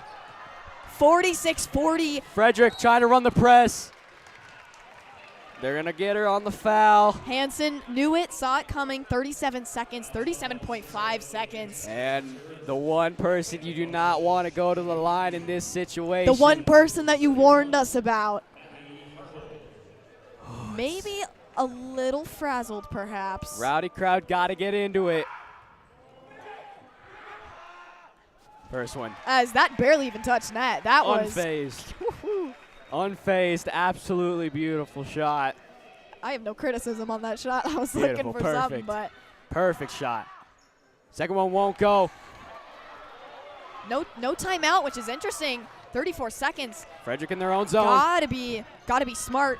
Pack tried to go for the shot. Pack got to control. Wittler. Pack, it's stolen away. 22.9 seconds. 7 points the difference. And that one's just one I think Hansen or Pack's going to want back. She saw the open pass, and it's just, it might have just slipped out of her hands just a little bit, but hope is still on Frederick's side right now as the first one falls. 8-point lead as it is getting quiet over here on this Frederick side. Sinks both. 49-40. 22 seconds left. Zoe Wittler. They're going to double Zoe. That means you got to look for the open. It'll retain Frederick ball as Wittler. Quick reaction time, throws it off, but now you got to get it in and shoot. You got to get the inbound and just shoot up a shot. You don't got time to hold for too long. Jima pump faked. They got to shoot. Oh, she tried for the shot. As Erie. Messy. A little messy towards the end, and I think this will be game. 3 to go. Erie looking away. They will come away with the win at the end. As that was Frederick quite fought. a close game. Frederick even in loss, got to look at this game as a success. They fought hard, just couldn't quite come away with the victory. Yeah, regardless. Win or loss, you got to look at this game as a teaching lesson. Coming out of this one, like, okay, we still got some work to do. Obviously, I think they were a little excited after winning against Fort Morgan. Not quite ready to get there against Erie, as it was a tight game for sure. As the game was definitely very exciting. We want to try to get a hit down low, but Frederick has disappeared. Yeah, I mean, as expected. Wouldn't blame them, but they are just gone. As they have disappeared on us. It's not quite what we wanted for the post-game hit conference. Yep. But should be proud though. They fought hard. And a 9-point game's not horrible. When you were down by 17 and more. Came back. I just wish it would have paid off more. As today's broadcast of FHS girls basketball has been brought to you by a talented crew of students here on GEBN, the Golden Eagle Broadcast Network. I've been sophomore Carly Evans alongside sophomore Ian MacHendrie. Our director and technical producer of GEBN is sophomore Wyatt Morrison. Our camera operators are freshman Justin Pankoff, and the junior associate producer of GEBN, Chloe Gould. Our producer down on the sideline is junior Avery Gray. Our production assistant is sophomore Sophie Palmer. The third member of our team down on the sideline is freshman Lily McCullough. Mr. Marsing is GEBN's Frederick advisor. Keep it right here at the link for the coverage of the boys basketball game, and thankfully we were able to get a hit here as we're going to go down to the third member of our team, Lily McCullough, for an interview.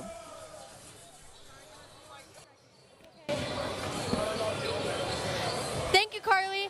I'm down here with Lily Hansen. How do you think you guys did as a team? Honestly, I don't think we played the best. I think we didn't bring the energy that Erie did, and I think we have a way better chance at beating them next time. And what's one thing you guys think you could improve on next time?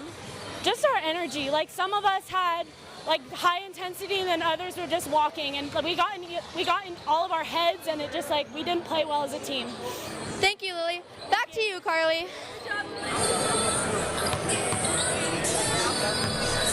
Speaking of which, thank you again, Lily. Speaking of which, make sure, as I said, keep it right here at this link for the coverage of the boys basketball game against Erie coming up next very shortly. Should be exciting. For everyone at FHS, I'm Carly Evans, and you were watching the Golden Eagle Broadcast Network. We will be right back.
Welcome back in, everybody, to the Golden Eagle Broadcast Network and our live presentation of Golden Eagle. Sorry about that. We're trying to something new.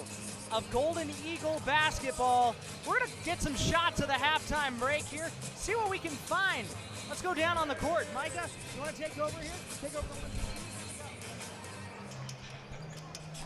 All right, Micah.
Did Marcy just leave?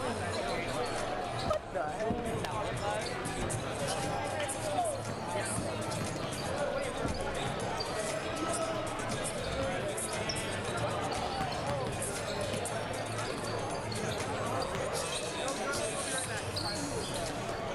We'll be right back. We'll be right back.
Welcome in, everybody, to the Golden Eagle Broadcast Network. I'm Carly Evans alongside Zoe Wittler as we are scrounging for rosters at the moment.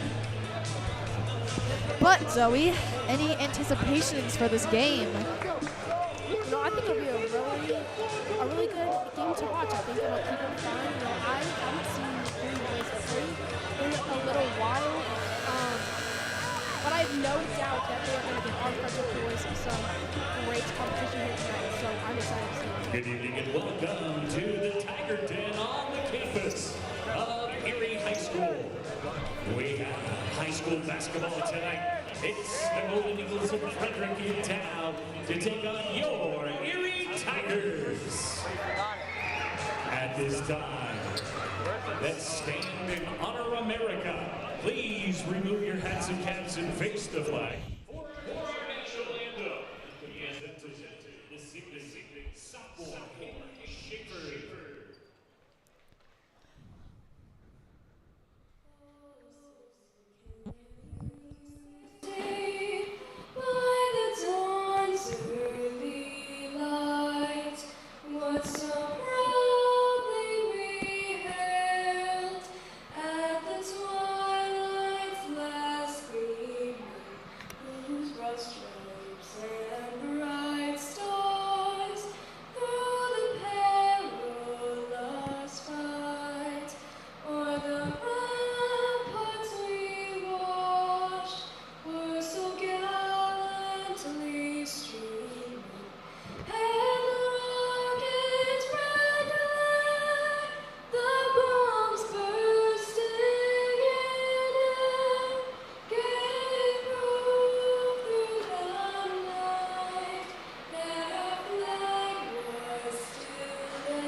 We are jumping into this.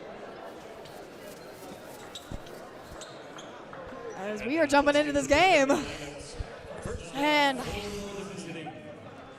so your Golden Eagles sitting at 3-3, and the Erie Tigers sitting at 2-3. Senior number 13, Ian Buffington. Senior number 21, J.J. Srudgick. And junior number 32, Javon Aldana. And Coach Jack Conway. His assistants, Ishmael Aldana and Corey Clifford. Look at this bozo kid. What's he doing? I'll do it, but I need it. I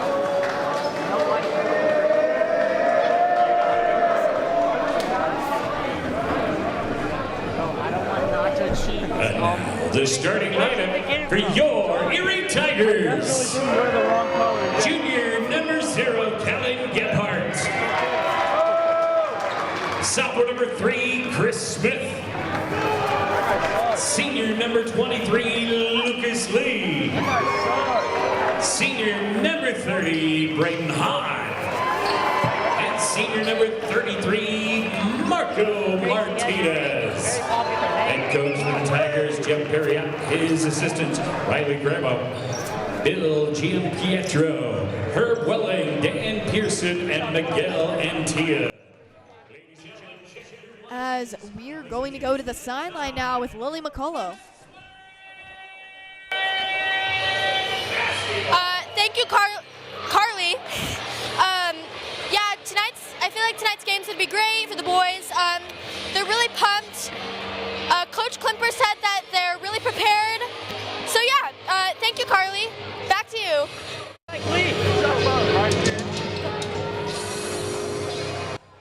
And welcome back. As now we are at tip-off. Aldana will tip it off at the line with Garcia. Martin already tried to go for the 3.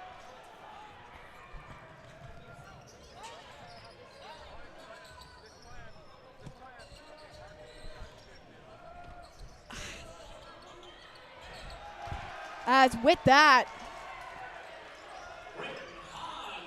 Erie already up the board.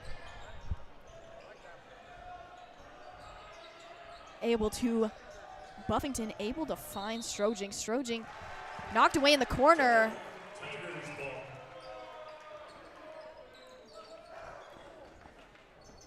As this will be Tigers gonna bring this.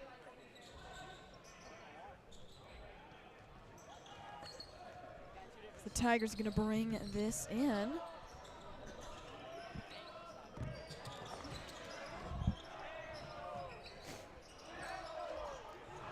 And that'll be Hahn with possession, who finds Gebhardt. Gebhardt gets it to Hahn once again. Hahn right underneath the basket, 4-0. Erie already up on top.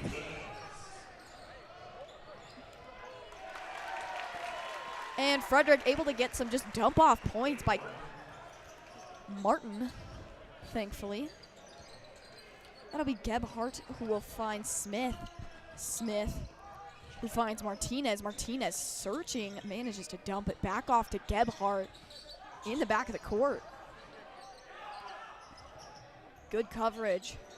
Somehow, though, able to find Lee. Lee searching, finds Gebhardt. Gebhardt faked the shot, finds Hahn right underneath the basket. Hahn tried to capitalize, but Buffington able to get the rebound. And now 4-2, Frederick with possession.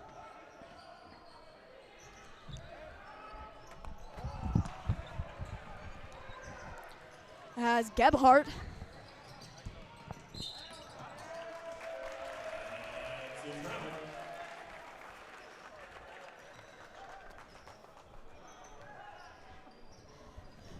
so, as of right now, welcome back, Zoe, by the way.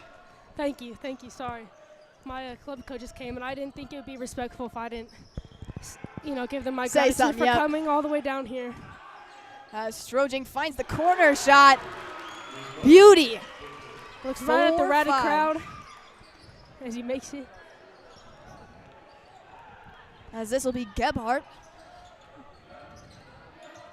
Gebhardt searching, getting double teamed, finds Hahn. Hahn slips it back underneath to Gebhardt, who finds Hahn once again. And a no-look pass to Martinez, but Strojing able to recover that rebound. Good close-up by Jovan, getting a high hand in his face. Able to block his vision, and Strojing back on the other end. Strojing already able to capitalize once again. Now 4-7, the score.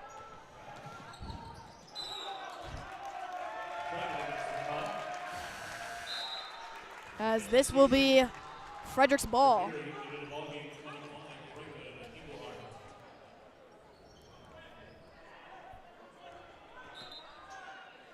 Martin.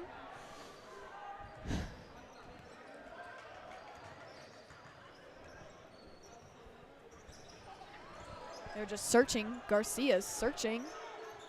Finds Strojing. Good defense on Erie's part. Strojing still goes for the shot anyways, but it was a little shy of the basket.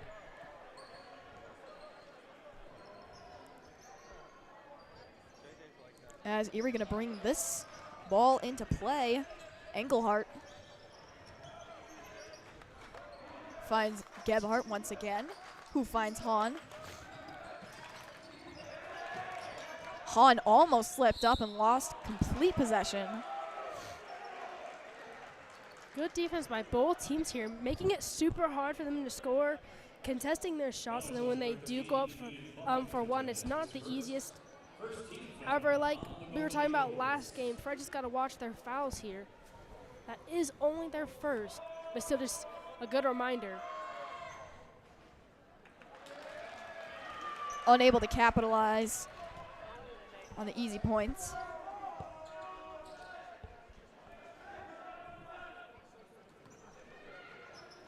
Once again, Hahn up to the line. And this time able to capitalize. 2 points now the difference in this game. Marcus Garcia. Dumps it underneath to Stroging. Stroging finds Buffington, who finds Martin. Martin has to search. Finds Buffington. Stroging looking around. Almost loses control. And that will be Smith, who was able to recover the rebound. Hahn trapped in the corner. Able to find Gebhardt. Gebhardt back to Hahn. Hahn right underneath.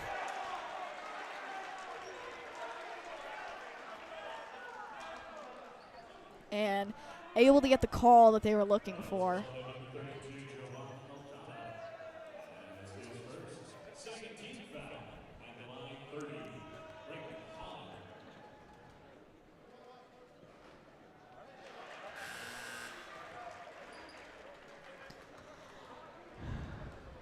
Six, 7.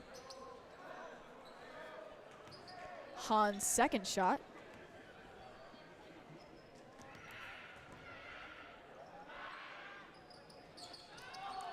And that one will be miffed. As Buffington's helped up. That was clean play there. Both Buff and Erie went up for that, but neither of them had the advantage, and so no foul, was all clean, just physical basketball. Yeah, something that we saw a lot of in your game too, definitely a physical game. Yeah. As Hahn finds Hartman, who finds Smith in the corner. Erie, whew, clean 3. Barely any swish of that net.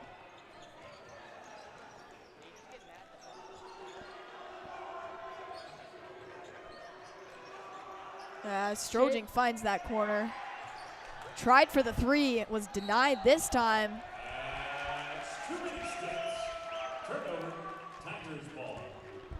As the Tigers will get possession once again.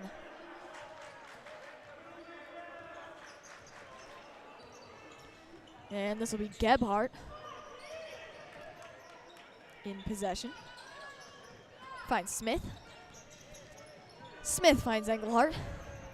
Engelhardt finds Hartman. Hartman tried searching for Hartman right there. Hartman right underneath this basket and able to capitalize. 11-7, the Golden Eagles. A little stunned, back-to-back points here. Yeah, Avon able to give Aldana a run for his money on defense, or when Aldana's on defense. As Gebhardt almost lost possession. And Garcia will try and keep this in bounds. And the Erie Tigers by the 23 wins lead from Frederick. And the ball game number 4, Zach Burton.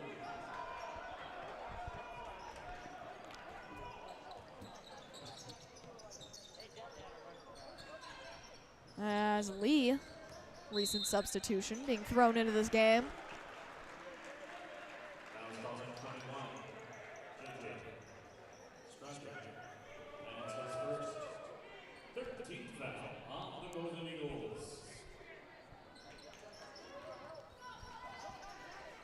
Gebhardt.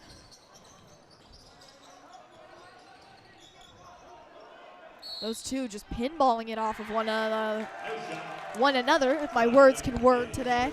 Yeah.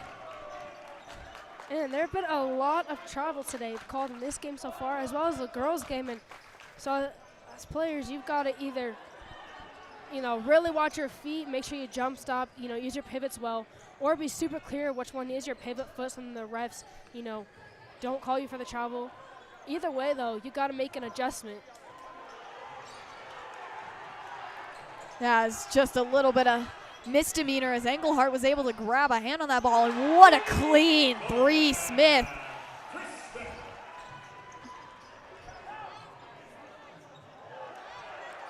Not sure what Garcia was trying to do there. Added a little, maybe too much flair, tried to get it up above. Probably not the smartest shot. I think he was trying to draw the foul there.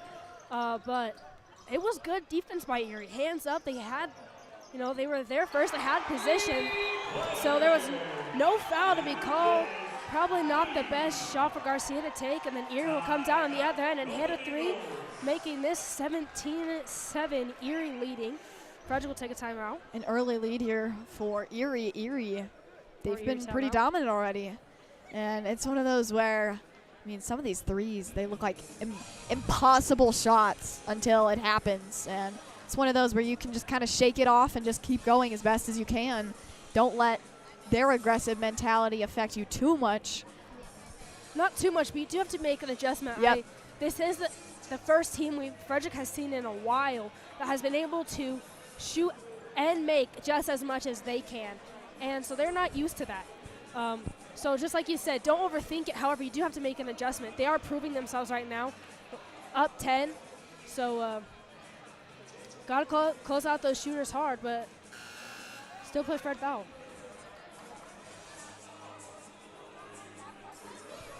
And there's about 50 seconds left. In the first period. In the first quarter. Not the whole game. Don't worry.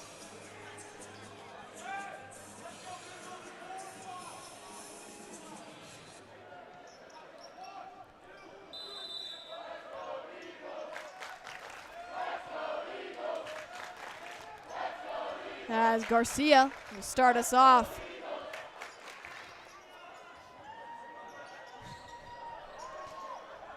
Strojink dumps it to Buffington. Buff with that nice wraparound pass, able to get around his defender, get a nice dump down on Jovan, and on that he was able to draw the foul.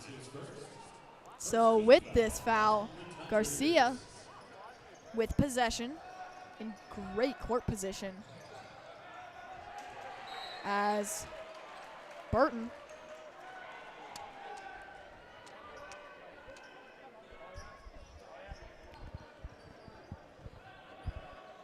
Garcia will start us off. Searching, finds Strojink. Strojink searching once again, finds Buffington. Buffington. And Garcia gets denied. Can't tell if Garcia was trying to go up with that or if he saw Aldana. As Aldana was cutting right across the paint under the basket. So I'm not probably quite sure saw if potential, but he might have even been he might have been initially going up and then was going to dump it down. Either way, Erie blocked it, but it went out on them. So Frederick ball.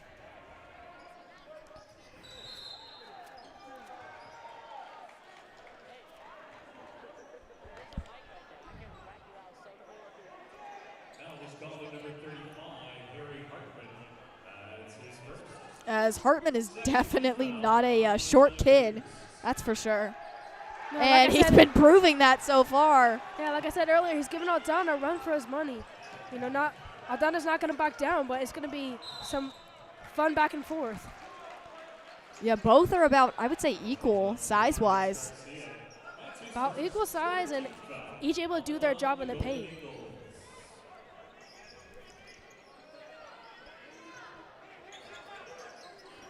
As that was Bursch. And sort of a weird wonky shot off the back foot, but with limited time though, so preparations were not exactly there.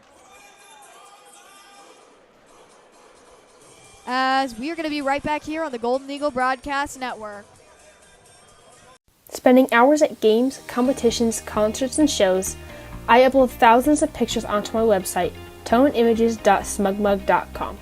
With no charge to download photos, families are welcome to get any picture they like, taking the pressure off parents to capture the pictures during a game, shows, or competitions, letting them enjoy watching their kid. Additionally, I'm available to book senior pictures and photo shoots. DM me if you're interested. Student Council is faced behind a lot of planning and fun events students get to partake in. We do everything from running Frederick's Got Talent, to the volleyball co-ed tournament, coming up with a homecoming theme, helping out with the homecoming tailgate, being in charge of homecoming royalty, setting up from homecoming. And welcome back in, everybody, to the Golden Eagle Broadcast Network. I'm Carly Evans, alongside here with Zoe Wittler. As this score sitting at 17-7, your Golden Eagles trailing by 10. Tough competition so far. Someone that's able to keep up with our point average, if not more. Yes, and match our defensive intensity, which only makes this game more exciting. As Gebhardt just chucked it, and Burton able to capitalize. Stole it. Garcia definitely tried to go for that corner shot. Burton searching. Spin move. And a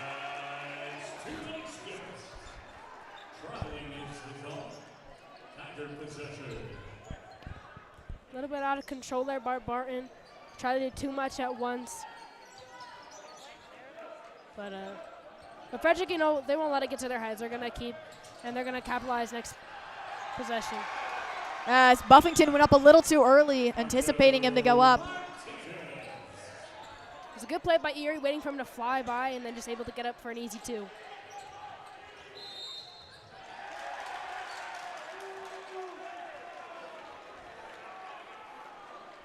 And Frederick has not come out to a great start here. Not been getting the calls they want, not exactly been able to capitalize the way they would like to, but they cannot let this affect the way they move forward. You know, they gotta just hit the reset button, put that aside, and play with the intensity that they can and start to build themselves, to start to come back. Gebhardt dumped it to Smith, and Lee trying to keep this in. As Gebhardt pushed along the line and just gave it away to Frederick practically. We will take the gift. Strojing, you could tell, tried to go for the shot.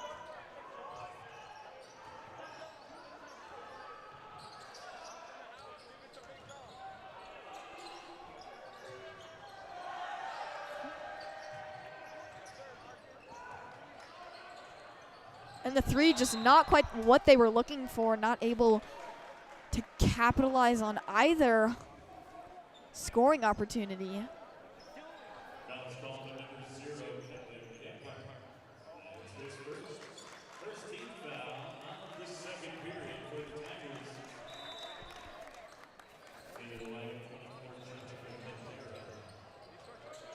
As Garcia has possession. Got some substitutions. Justice joining us on the court. Buffington gets slipped up, and Hahn gains possession. And off the mark, Justice able to snag the rebound.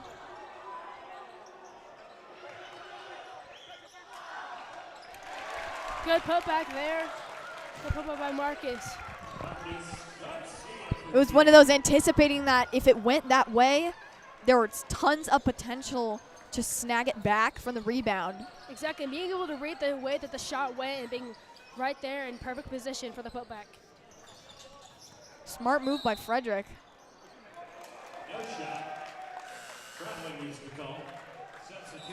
This has been about the third spin move that the refs have called a travel. And I haven't got a great look to see if they just picked up the ball, if the players have picked up the ball too early, or if the refs are just calling that. And,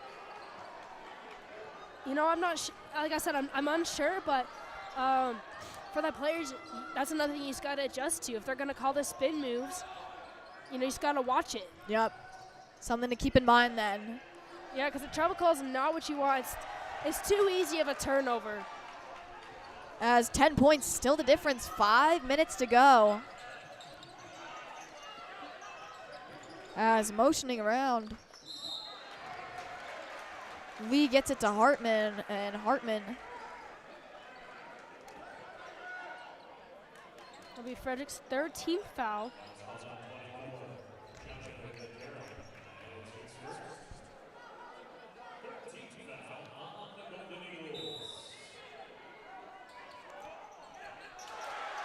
And they're able to capitalize real quickly off of that opportunity.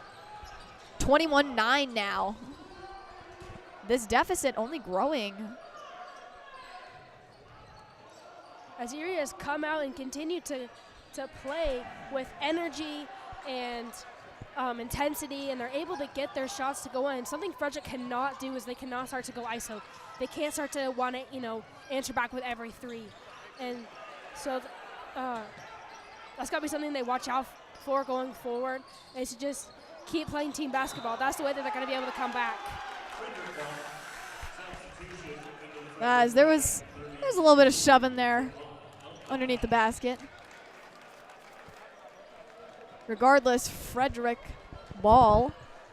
Garcia with possession. They're hoping to find any lane, I think, at this point, as they need something to get them on a run, and that's exactly what. And that's exactly what they needed. As Aldana comes up big with this rebound. This is exactly what they need.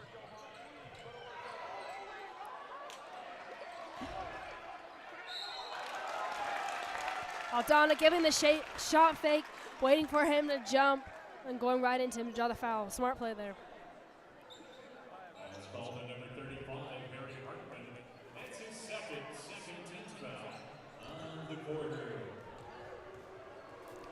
And now Aldana. Clean swish.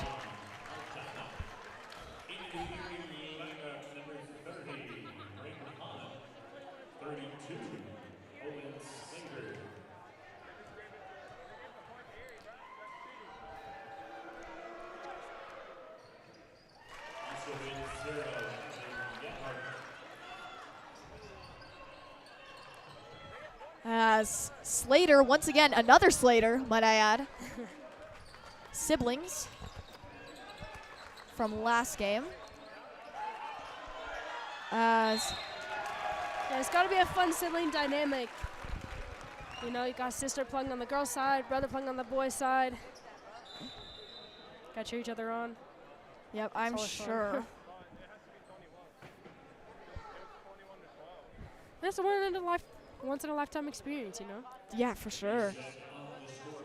Who knows where they're going to go to college, if they go to college. So this might be the only time they get to share this type of experience together. Yeah, so definitely some memories to cherish. Yeah. 21-14, Garcia finds Burton in the corner. Justice, little shove. Who finds Burton?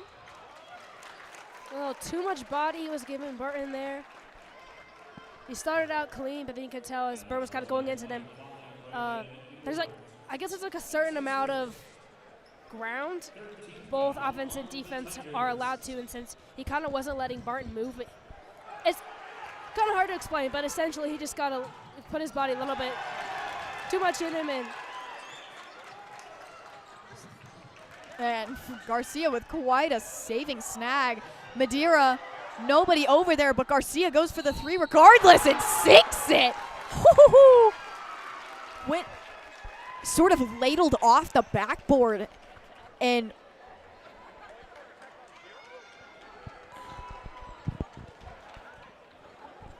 refs talking here.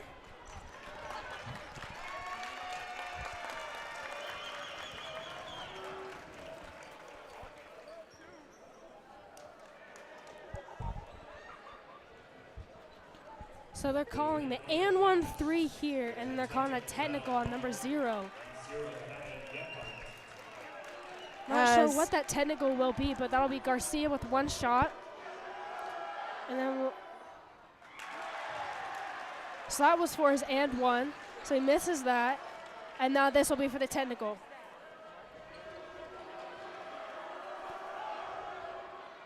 Able to sink that. So now 21-18, the deficit that Erie was trying to create is slowly starting to close. We've seen a lot of this thanks to Garcia. I mean, the whole team has contributed, don't get me wrong, but Garcia hit a big-time 3, and now he's got an and 1-3, and then was able to hit the free throw for the technical. And that that got them up 7 points. As That'll be another trouble here. Lechuga now into the game. Dante.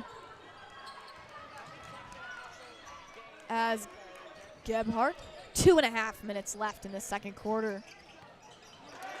And what a steal that was. Just sort of a nice little gift. Yeah, Aldana being able to read that the post is who they were looking for and able to come from up top, able to steal it.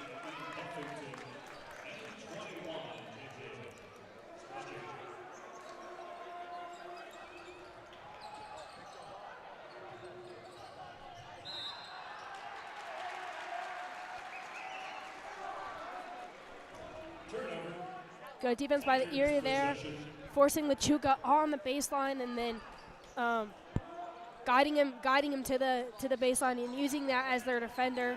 And they got Lechuga to step on it, so that was out of bounds, giving Erie the ball. Gebhardt tried to take the shot, and now it's just a scrabble for the ball. Aldana, that's a cheap shot.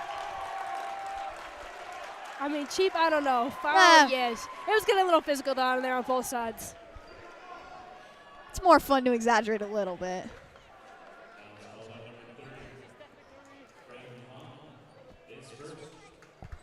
And with it, Aldana will go to the line.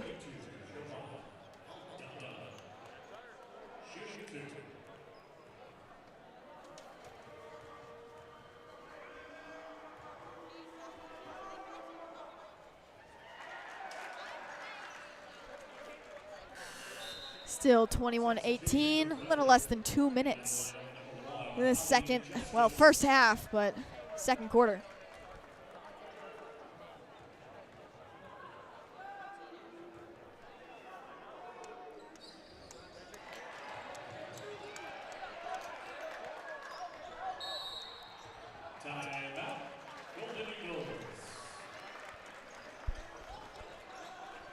And now with the timeout,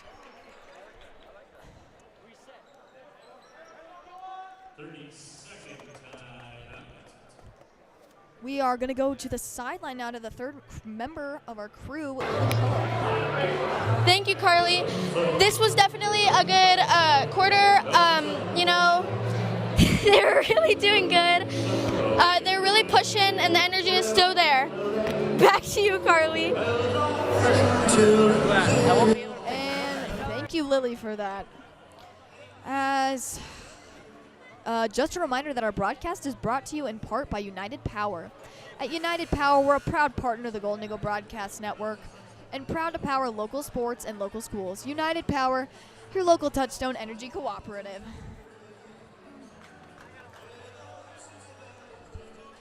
As the Christmas music blaring. Honestly, I love it. It's gotta time. stay in the here festive for it. spirit. Yeah, festive mood.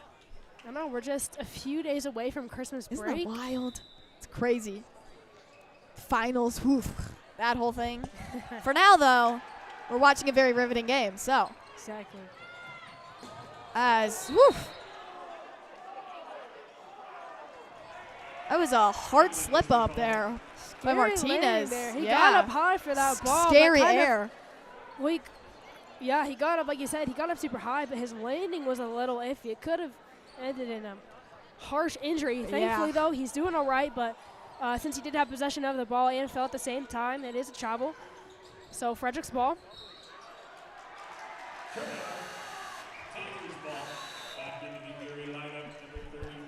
Refs gonna call.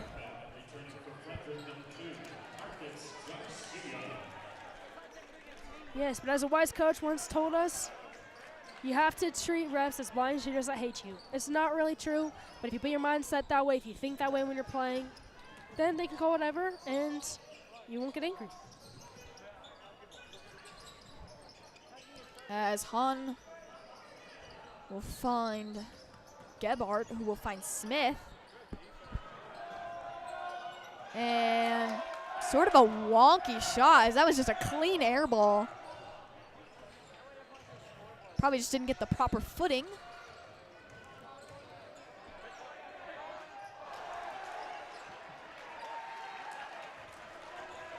Garcia tried to swat that one away from Erie's possession. Doesn't pay off quite how they wanted it to. As 45 seconds left in this first half.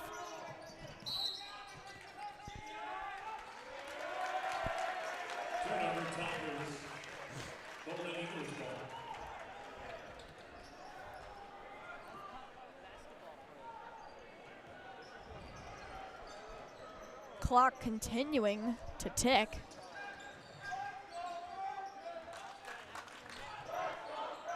As Martin clean shot. Ugh. Had an empty corner. There's nobody around. Ian grabs the rebound though, and they're able to get it to Aldana. Aldana pulls 3 on, again with the shot fake and goes up, drawing the foul.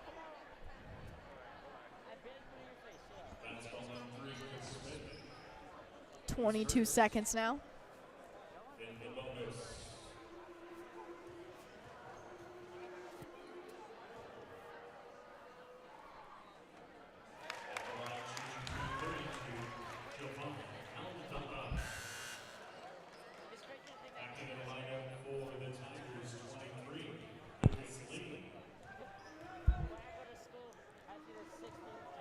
Hold on into the line again.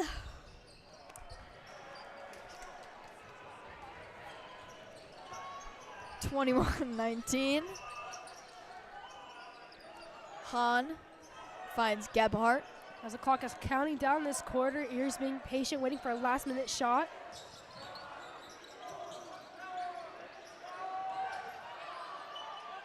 The shot's taken, and what in the world?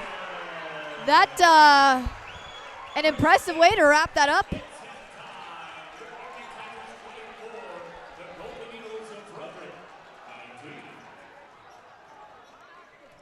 As I think we're trying to get a hit here before. And we will. And as Frederick goes into, as we are going to go down to the sideline now with our third member of our team, Lily McCullough. Thank you, Carly. I'm down here with Coach Conway. Coach, what do you think the boys can do to improve their score? Oh, we got to find number 3, the shooter, and stay closer to him so he don't get hot. We just got to be a little more aggressive on the offensive end. Okay. Thank you, Coach. Yeah, thank you. Back to you, Carly.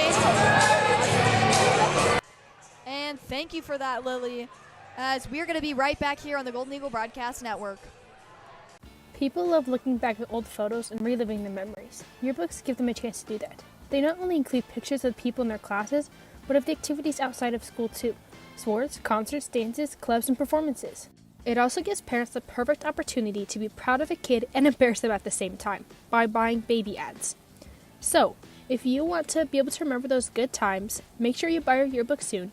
And if you want to be involved in creating the yearbook, talk to Mr. Wellington so you can join the team next semester. Rocky students exist to build up the next generation, to live a life of purpose, influence, and faith. You see, we believe that when you discover purpose, you start to discover you have a reason to live.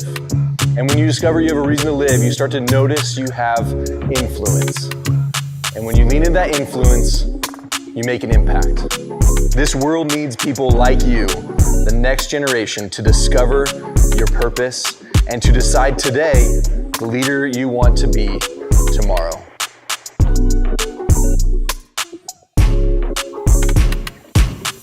Hi, I'm Kendra Badgekar with MacHendrie. I've been serving Carbon Valley for 6 years, and what I love most about this area is the small town feel with all of our great local businesses and community events. If you've heard the real estate market's changing, you're right. Homes are staying on the market longer, prices are not increasing as rapidly as they have in the past couple of years, but that doesn't mean it's not the right time to make a move. You still gain an incredible amount of equity that you can use to purchase your dream home or think about buying an investment property. Let's grab a cup of coffee and chat about your goals. Over the years, St. Vrain Block Company has built a reputation on producing high-quality structural block, retaining wall systems, patio stones, and pavers. We routinely submit our block for testing to ensure that our products meet and exceed the ASTM specifications. Our products can only be as quality and consistent as the raw materials we use to manufacture them. That is why we constantly ensure we buy our aggregates, cement, admixtures, and color from top quality producers. With a legacy of over 36 years, JHL Constructors is a fully integrated Colorado-based and Colorado-focused construction firm. From infrastructure to vertical building, our success is built on long-lasting relationships with our clients, design teams, subcontractors, and our Colorado community. To us, building Colorado's future means more than improving the built environment. It is our genuine commitment to give back to the communities, do the right thing, always, and collaborate on impactful projects. Like building top-tier educational facilities for the next generation. That's why we are a proud supporting partner of Frederick High School, home of the Golden Eagles.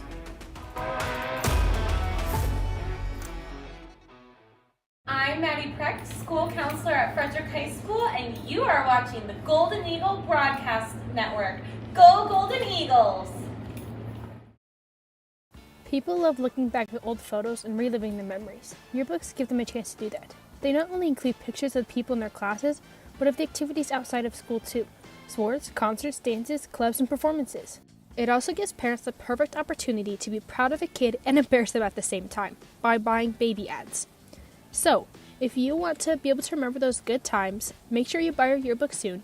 And if you want to be involved in creating a yearbook, talk to Mr. Wellington so you can join the team next semester. Rocky students exist to build up the next generation, to live a life of purpose, influence, and faith. You see, we believe that when you discover purpose, you start to discover you have a reason to live.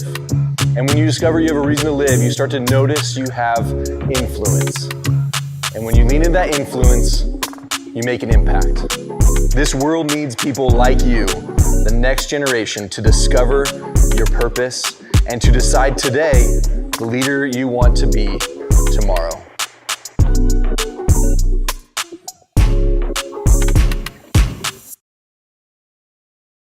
Spending hours at games, competitions, concerts, and shows, I upload thousands of pictures onto my website, toneimages.smugmug.com. With no charge to download photos, families are welcome to get any picture they like. Taking the pressure off parents to capture the pictures during a game, shows, or competitions, letting them enjoy watching their kid. Additionally, I'm available to book senior pictures and photo shoots. DM me if you're interested. Student Council is faced behind a lot of planning and fun events students get to partake in. We do everything from running Frederick's Got Talent to the volleyball co-ed tournament, coming up with a homecoming theme, helping out with the homecoming tailgate, being in charge of homecoming royalty, setting up from homecoming, giving out free hot chocolate, coming up with spirit weeks, such as. And welcome back in, everybody, to the Golden Eagle Broadcast Network for this presentation of the Zadel Realty Halftime Show. This presentation of halftime here at Frederick High School basketball, as your Golden Eagles down 5 to the Erie Tigers, is brought to you by Greg Zadel and Zadel Realty. If you're looking to buy or sell a home, Greg Zadel at Zadel Realty is your community-centered go-to person. Greg is a local realtor and broker who's been selling homes in the Carbon Valley area since 1980. He is an active supporter of the community, FHS, and a proud partner of the Golden Eagle Broadcast Network. If you need a realtor with deep knowledge of the market, there is nobody better than Greg Zadel. He is a great choice. Be sure to reach out to him at Greg at Zadel Realty. And Greg is on the phone with us right now. Greg, it is so good to get the chance to talk with you again. Yeah, good to hear from you.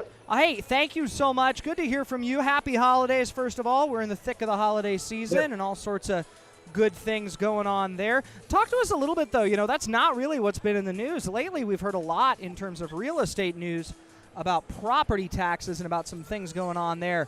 Talk to us a little bit about what's going on in that field. I know there was a special legislative session that just happened. Homeowners' real estate is determined a lot by property taxes. What's going on in that realm right now?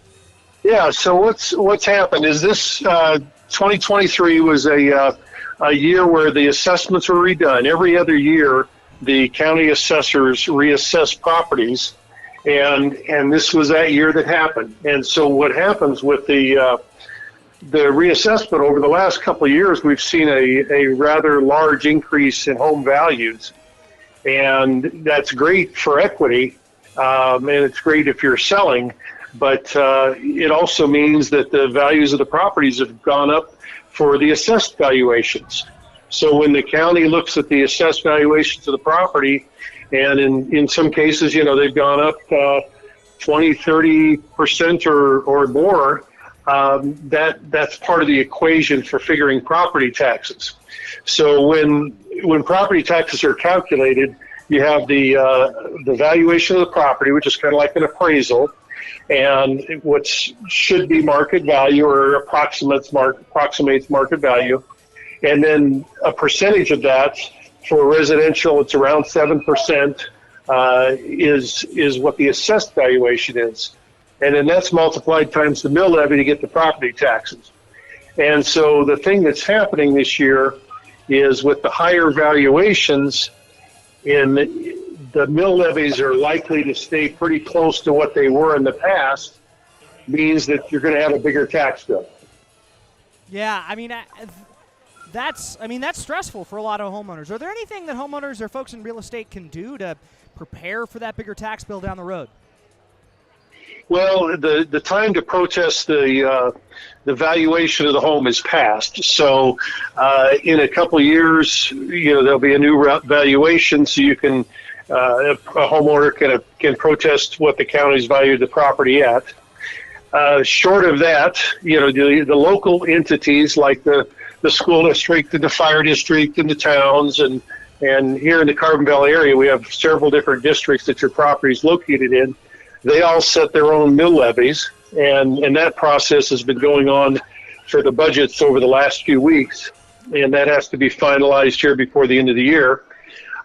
So part of that process is, talking to your local people to have them keep taxes down as low as possible.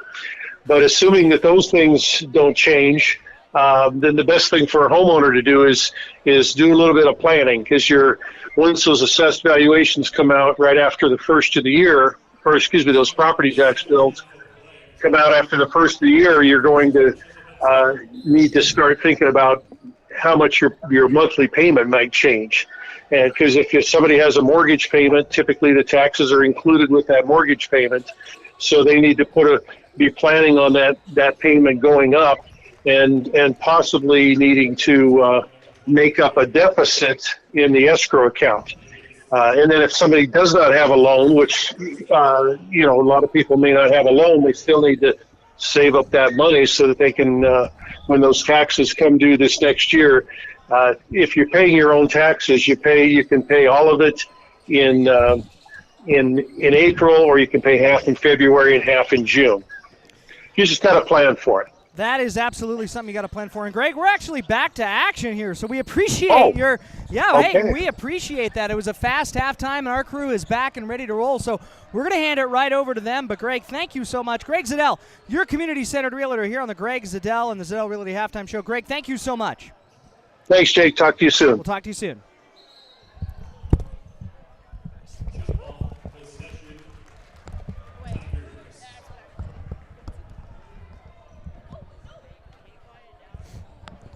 I think this might be your headset.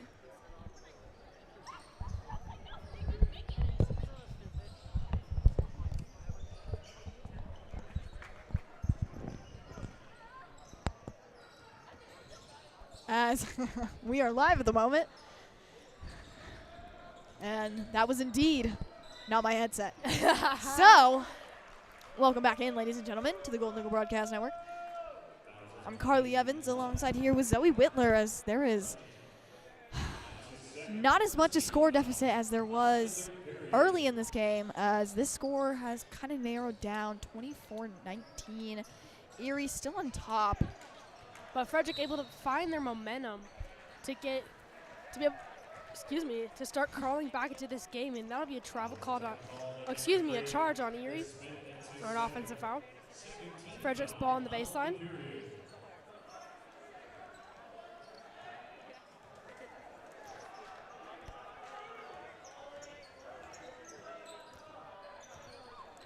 As Strojink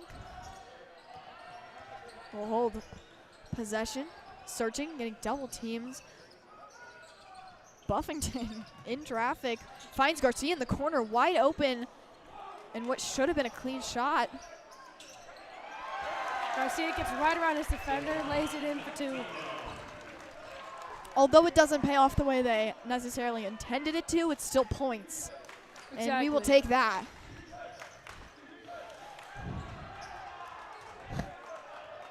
As Martin hustling down this court. Finds Garcia. Garcia finds Buffington. Buffington, nobody around. Buffington makes up for that score deficit with ease, 24-24. Little under 6 minutes to go in this third quarter. And Erie will score again, 26-24. Strojink hoping to try and make this light work and get points. And with the rebound, Lee able to capitalize. And Lee able to capitalize. Finish it off. Martin hoping to do the same. Nice Somehow wraparound gets pass. it to Aldana.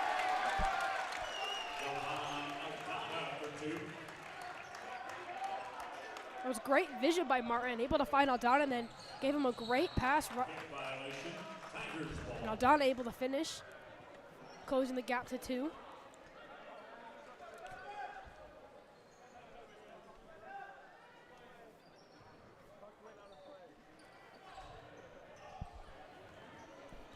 Gebhardt finds Han.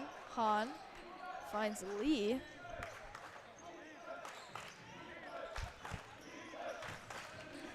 Han once again.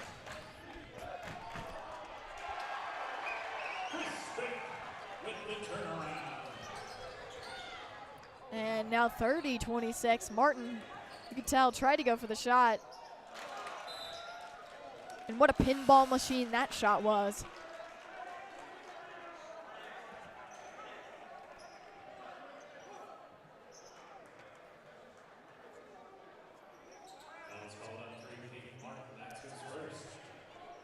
Well, the Golden Eagles Broadcast Network would like to shout out Dr. Fox and wish him a very, very happy birthday. Yes, very happy birthday, Dr. Fox. Wishing you all of the best. Have an amazing birthday, and we hope to pay that birthday off with a birthday tribute of a win.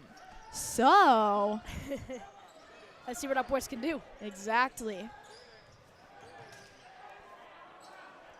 Double team that still got the points. Whew. Smith. Garcia slips it to Martin. Martin finds an open Aldana.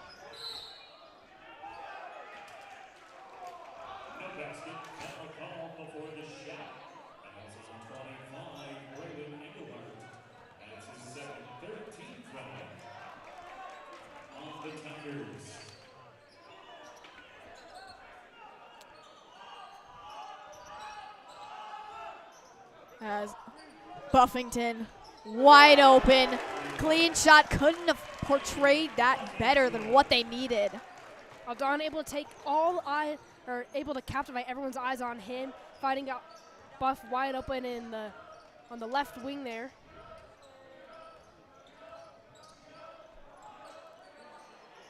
And looks like that was Engelhardt, a little shy.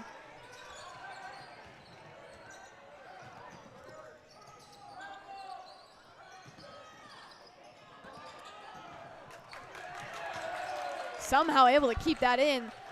The communication and teamwork, pretty impressive.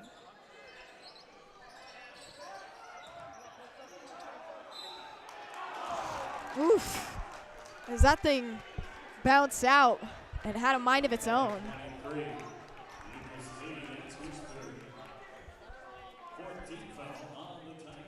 Regardless, though, it was a good shot and puts Aldana on the line for a chance to get 2 here.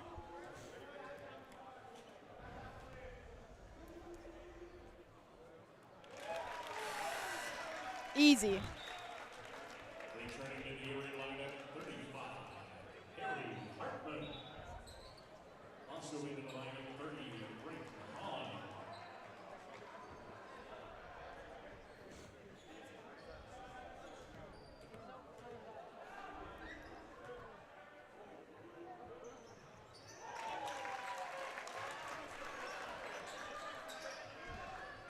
Thirty-two, 31.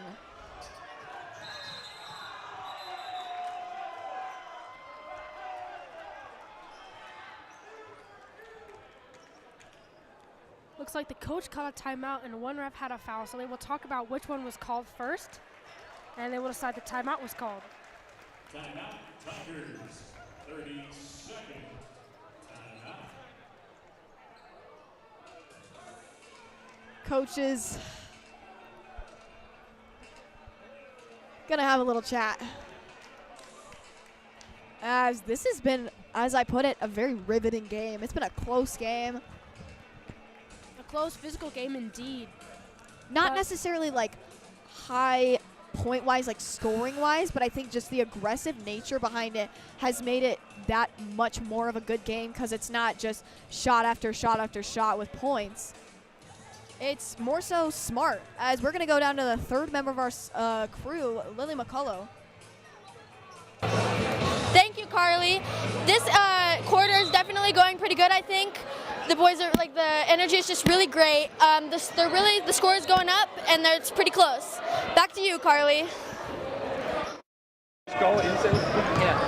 Thank you, Lily, as we are back into the action. Right away, Aldana able to recover it. Finds Garcia, finds Buffington. Nobody around. Couldn't have planned that better. So that'll be Gebhardt, who finds Hartman. Hartman cornered. Pivots to the side. Finds Smith. Smith able to capitalize. 34-33.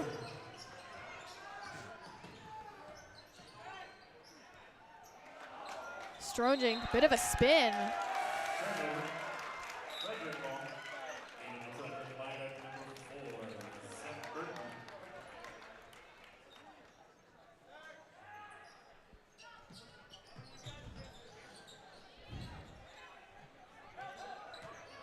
As Aldana driving right underneath the basket. Able to squeeze it between the defender's fingers and right off the glass. Searching, finds Gebhardt. And woof, way over. Engelhardt not sure where he was shooting to.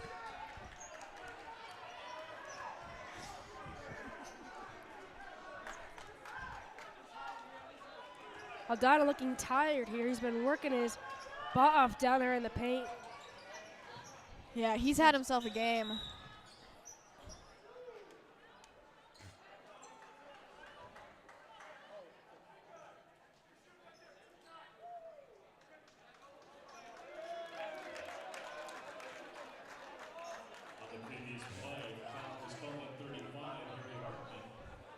As previous foul, it sounds like, is now finally starting to set into effect.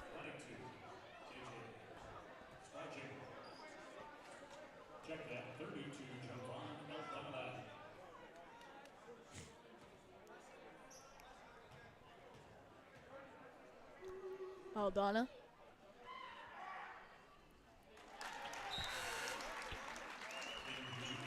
Two points now, the difference. As there's about 1:40 left in this third quarter.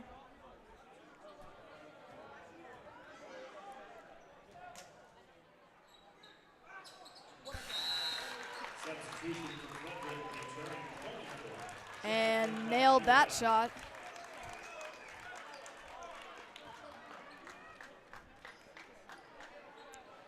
as time will probably begin to tick faster than before, as end of game always feels like it goes either the slowest or fastest, and I feel like with this fast-paced game, it's going to just go by like that. Especially as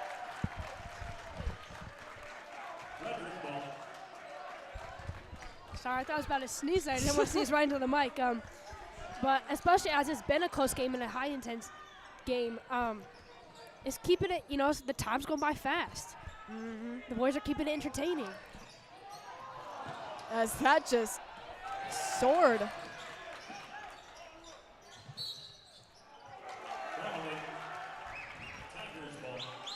Looked like Burton travel with the travel. I'd be curious how many travels were called this game. Not picking on the refs by any means, but just, it seems to be the biggest call they've been, that's been called this game.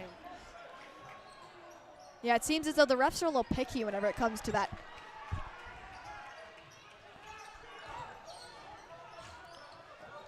As Burton with possession, 40 seconds left. Strojink. What a block by Engelhart, as this will be Erie.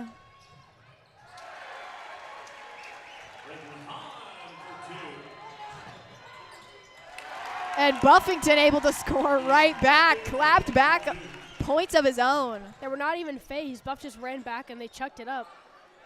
Not even worried.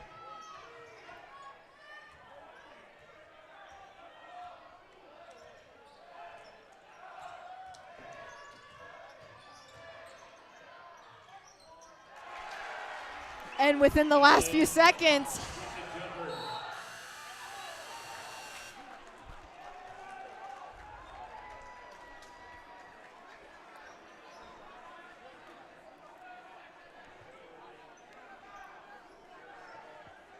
this game has been one of the closest I think we've seen in a while. Especially considering last week, although I wasn't there to commentate it myself. Last week, there were quite a few blowouts that occurred for Frederick in general. Mind you, this is only our third basketball broadcast, I believe. That'd be embarrassing if I was wrong. But I believe it's only our third one, and the first one was against Meade, and then ended up being about a 10, 15-point game. And so 10, 15 points, if you were to play any team like that again, it's easily reversible. But in that sense, it wasn't, a one-point game like it is today. And Fort Morgan was definitely more of a blowout game. So yes, of the three we've broadcasted, you would be right. This is the closest game so far. So they're definitely going to have to step it up.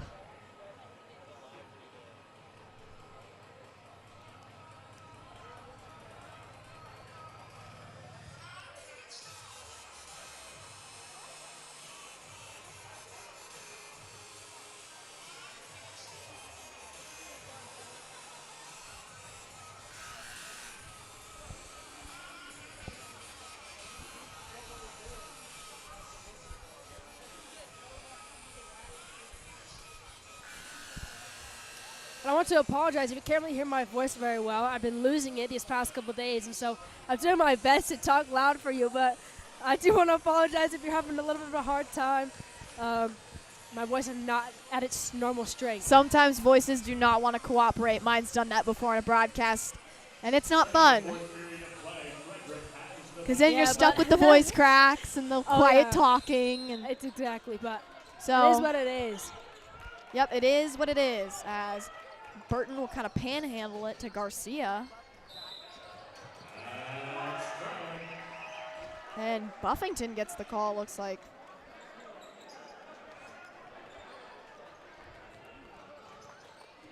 As Gebhardt. Rowdy Crowd hoping the defense will step up.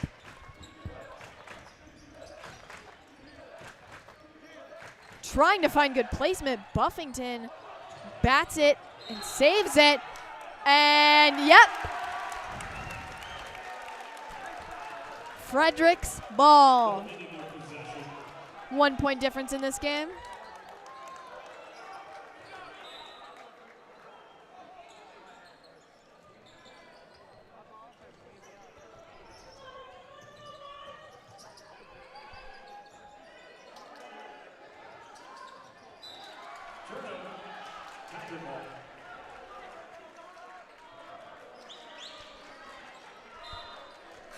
Substitution for Frederick, passing in by number 32, Javon Altica.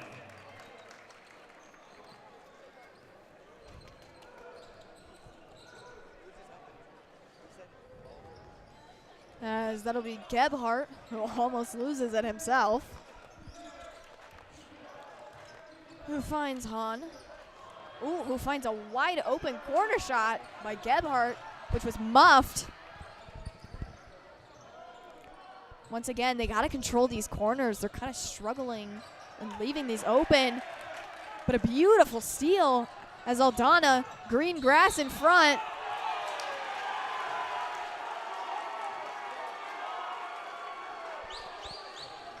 An easy charge called by the refs there.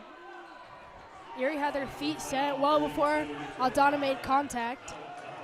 Sort of a slight little body check, nothing crazy, you know.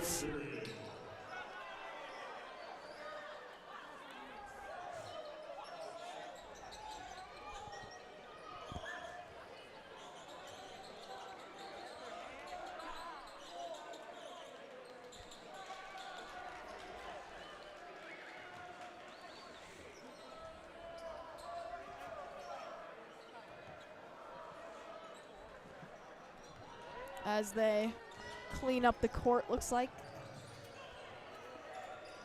And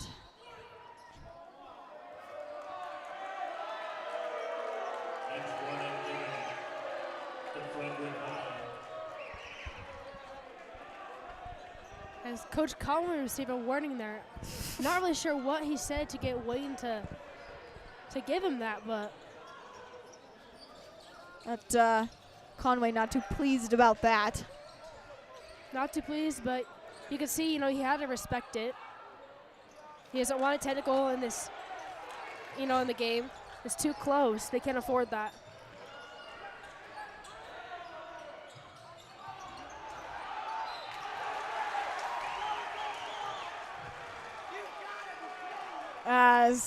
This is it's an interesting game, all right. It's getting intense. I mean, you can start to feel the energy in the air of a one-point game. Rowdy crowds are getting into it. Fans are getting into it.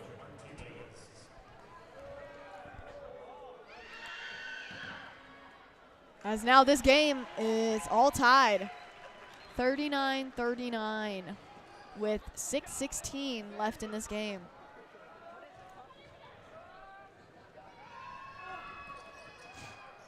The game is still going to stay tied as Garcia will loft it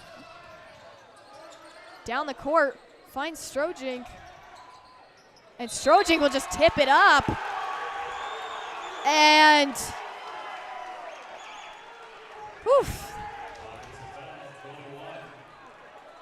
and that'll be a foul on Frederick.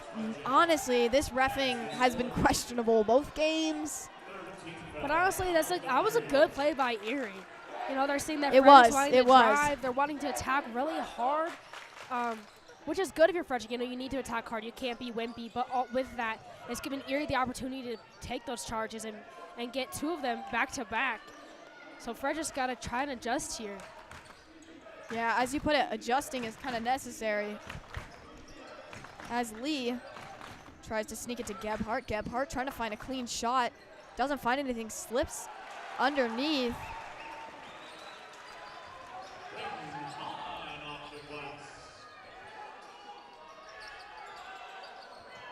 As Garcia was looking for a shot, Buffington finds a shot. And it's tipped right off that corner, but Aldana. Oof. Oh, so close. Rolls right out. It was a good take.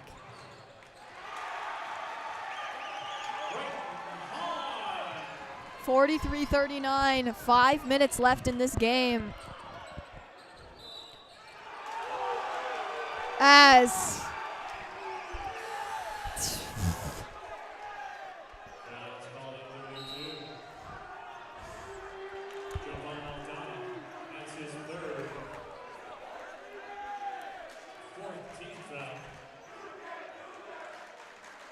the rowdy crowds are probably going to start arguing soon enough. And coach stepped in there to help Jovan get off. You know, just wanted to make sure nothing went down between he and the refs. They didn't, like we said before, they don't need a 10 to go right now. They can't afford a 10 to go right now. It's only a 4-point game. There's still 5 minutes left, but a 10 to go would give Erie a free throw and possession of the ball. And momentum. Lots of momentum. So you can't risk that right now. You can't afford that. Smart play by coach to come out, kind of just help Jovan off. It didn't, there wasn't any arguing, but just to kind of make sure nothing happened there. Agreed.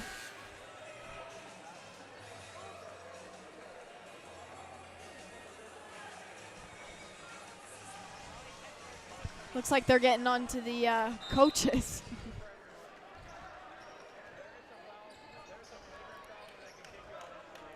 As Gebhardt look around. Wide open shot, but airballed. There was nobody around.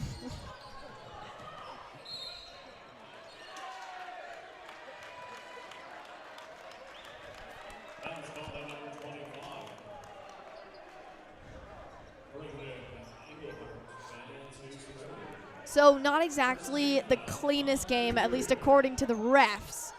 Whether or not these are entirely accurate.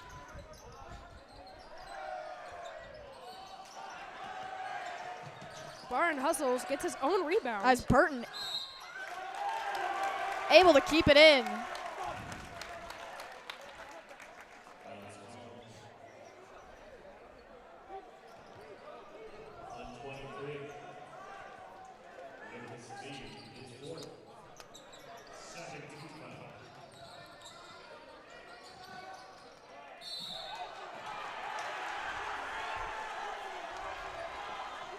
And Erie really just capitalizing on being able to read Frederick's drive like it was ran on, like they knew the play, Yeah.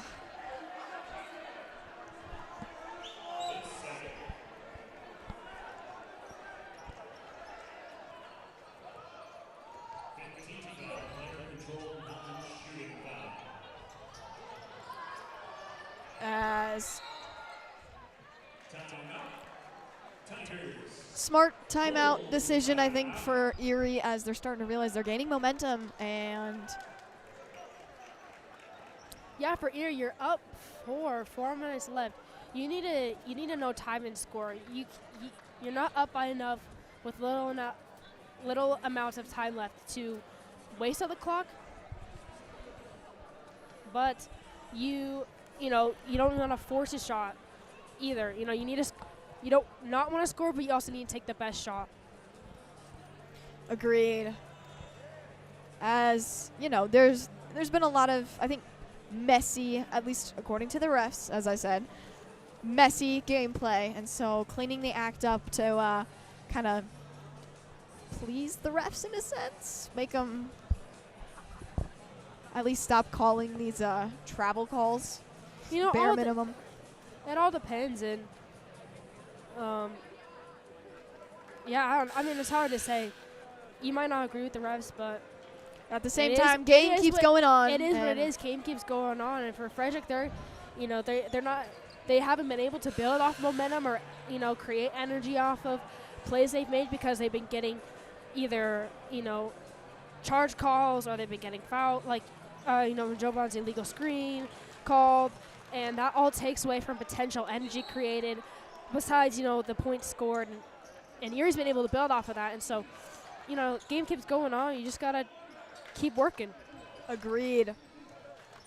As off the mark, Lee.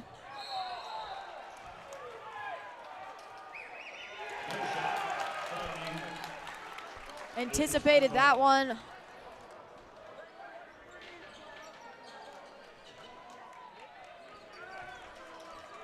As Garcia will start us off strong. Just a 4-point game.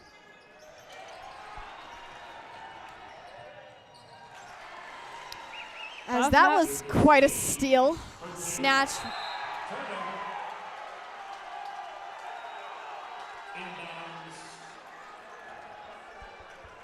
As you can tell, the frustration showing for sure.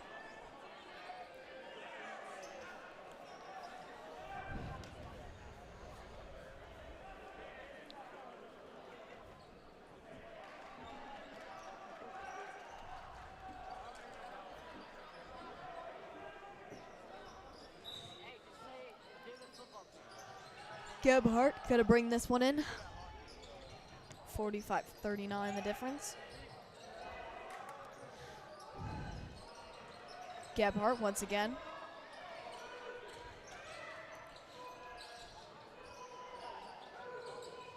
And a no look to Lee. Lee, they left that corner wide open.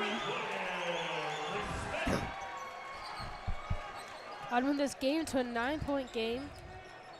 Just about 3 minutes left.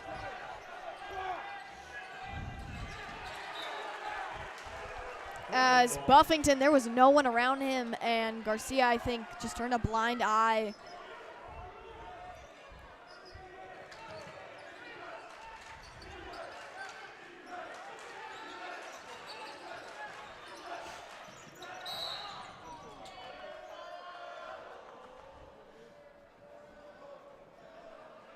As they're all a little hesitant to call air ball.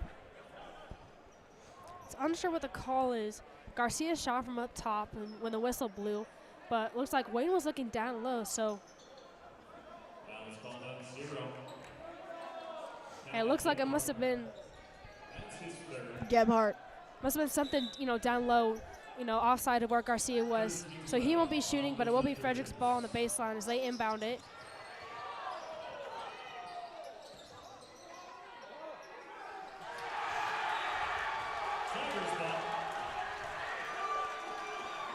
.38-39 now.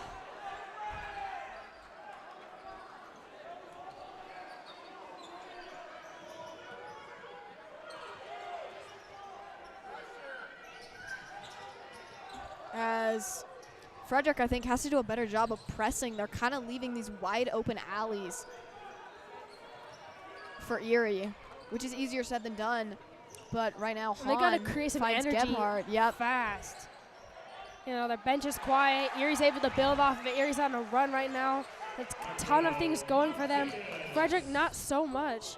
So they got to do what they can to get energy ASAP so that they can start to create some plays.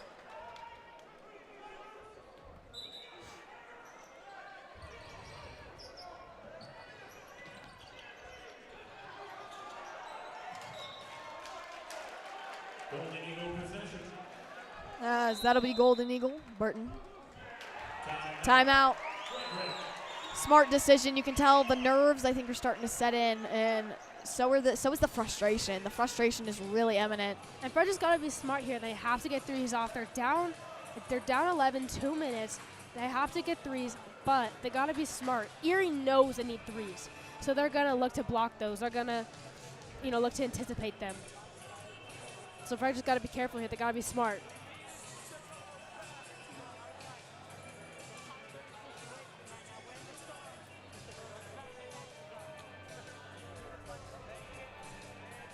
As 50-39, with your Golden Eagles trailing by 11. Zoe, what would you do in this situation right now? I think I would work to get a three off, as I mentioned earlier, and then you gotta play intense on-ball defense, and then honestly foul. Go for the steal because there's gonna be times where you're gonna get the steal instead. But then if you don't get it, then it's a foul and it stops clock. And eventually Erie will go to the line, but then at least it's back in your possession, and that's going to be Frederick's best opportunity to try and claw their way back in here.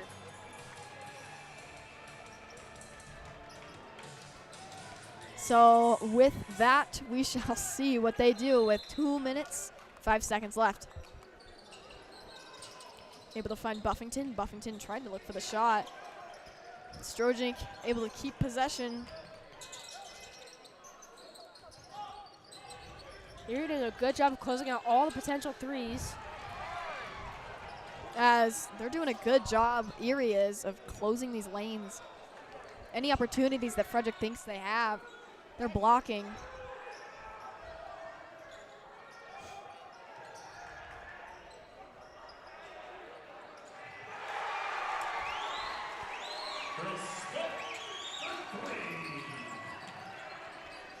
Another three.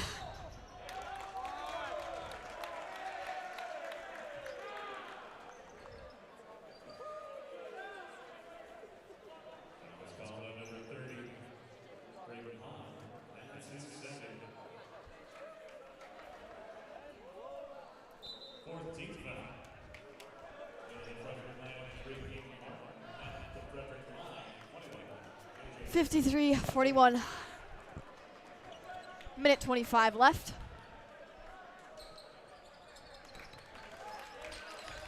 As Erie's going to bring this in. Gebhardt getting double teamed. And timeout. Another timeout by the Tigers. Only an 11-point difference, but nonetheless, still a big 11-point difference.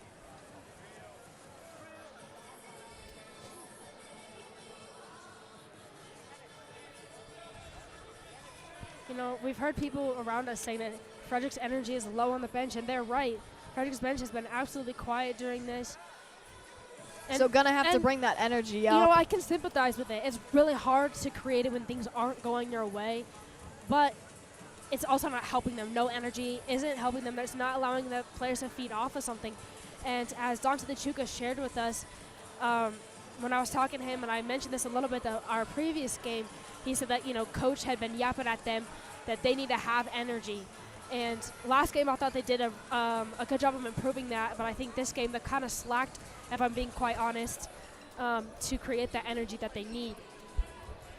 And it's showing. Agreed. As the energy level is very low. Smith is going to bring this into Lee, who finds Smith once again. And Burton, easy possession, finds Buffington, easy points. Minute 9 to go. Isn't looking great for Frederick, but definitely not impossible. As Garcia grabs that, his buff. Unfortunate right there.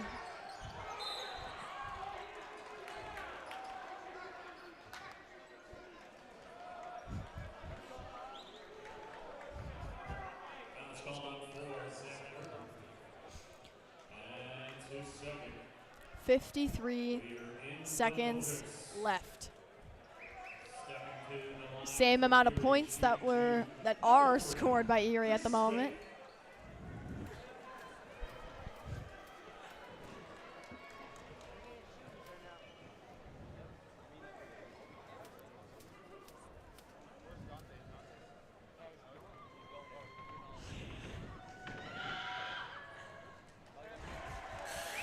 They'll make their first one. 54-44 now. Still 53.8 seconds.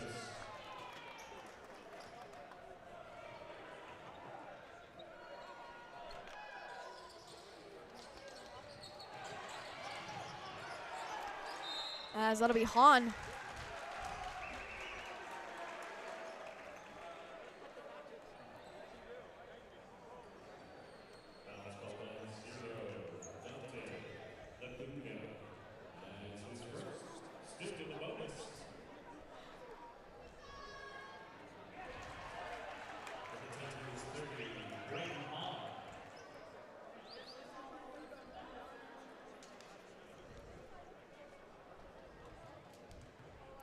Hahn. And Erie able to get back-to-back rebounds. This does not look good for Frederick.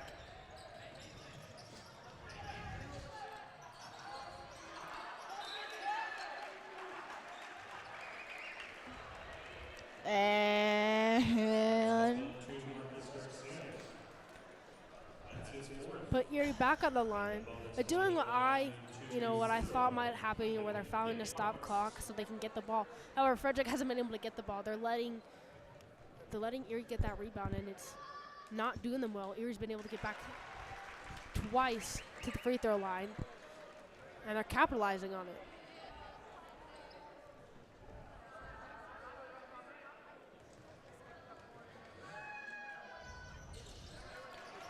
And able to capitalize there once again.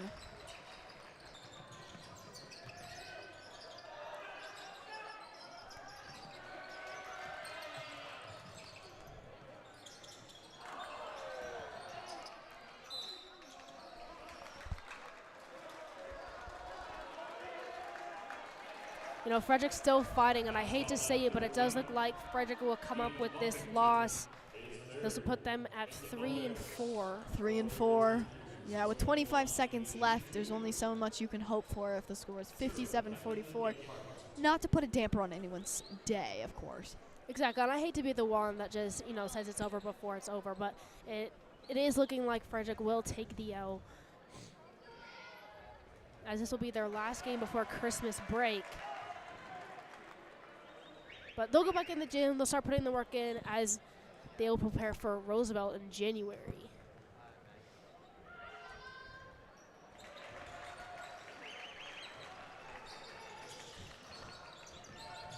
Garcia to Buff. Buff can't quite get there. 59-44. Clock. And here we'll just dribble it out here. The remaining seconds.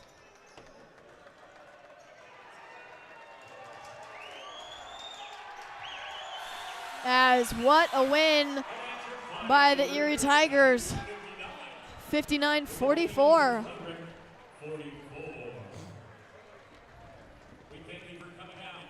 Definitely a tough loss, but like I said, they'll go back to the lab this next week and fix the things that went wrong, critique everything, and get ready for Roosevelt beginning of January. Agreed, as I think we're going to go down to the sideline in a sec.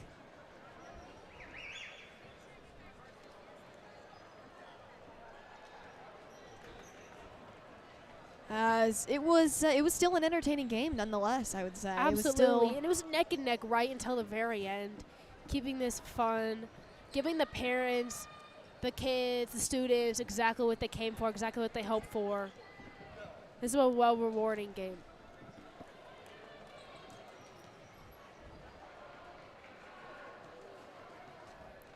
As you can tell, the frustration is imminent on the players' faces, as expected. I'm sure you were upset as well, too. I mean, yeah. Yeah. I never want to lose ever. No, of course. Losing is not the feeling you go for, and especially not to your rivals. But we are going to go down to the third member of the sideline, Lily McCullough. Thank you, Carly. I'm down here with Marcus. How do you think that the game went? I think the game went pretty well from the start. Oh, we started off pretty slow, but the third quarter, I think we picked it up.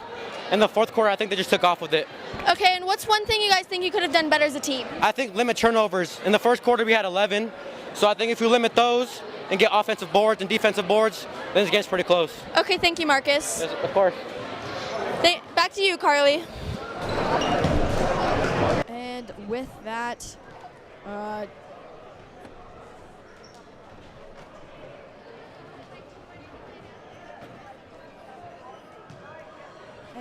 that will be the game. So today's broadcast of FHS boys basketball has been brought to you by a talented crew of students here on GEBN, the Golden Eagle Broadcast Network. I've been sophomore Carly Evans alongside junior Zoe Wittler, our director and technical producer of GEBN, sophomore Wyatt Morrison. Our camera operators are freshman Justin Hancock and the junior associate producer of GEBN, Chloe Gould. Our producer down on the sideline is junior Avery Gray. Our production assistant is sophomore Sophie Palmer. The third member of our team down on the sideline is freshman Lily McCullough. Mr. Marzing is GEBN's advisor. Don't keep it right here, but do tune in for our next broadcast as we are out of here. Thank you, ladies and gentlemen, for tuning in, and we will see you next week.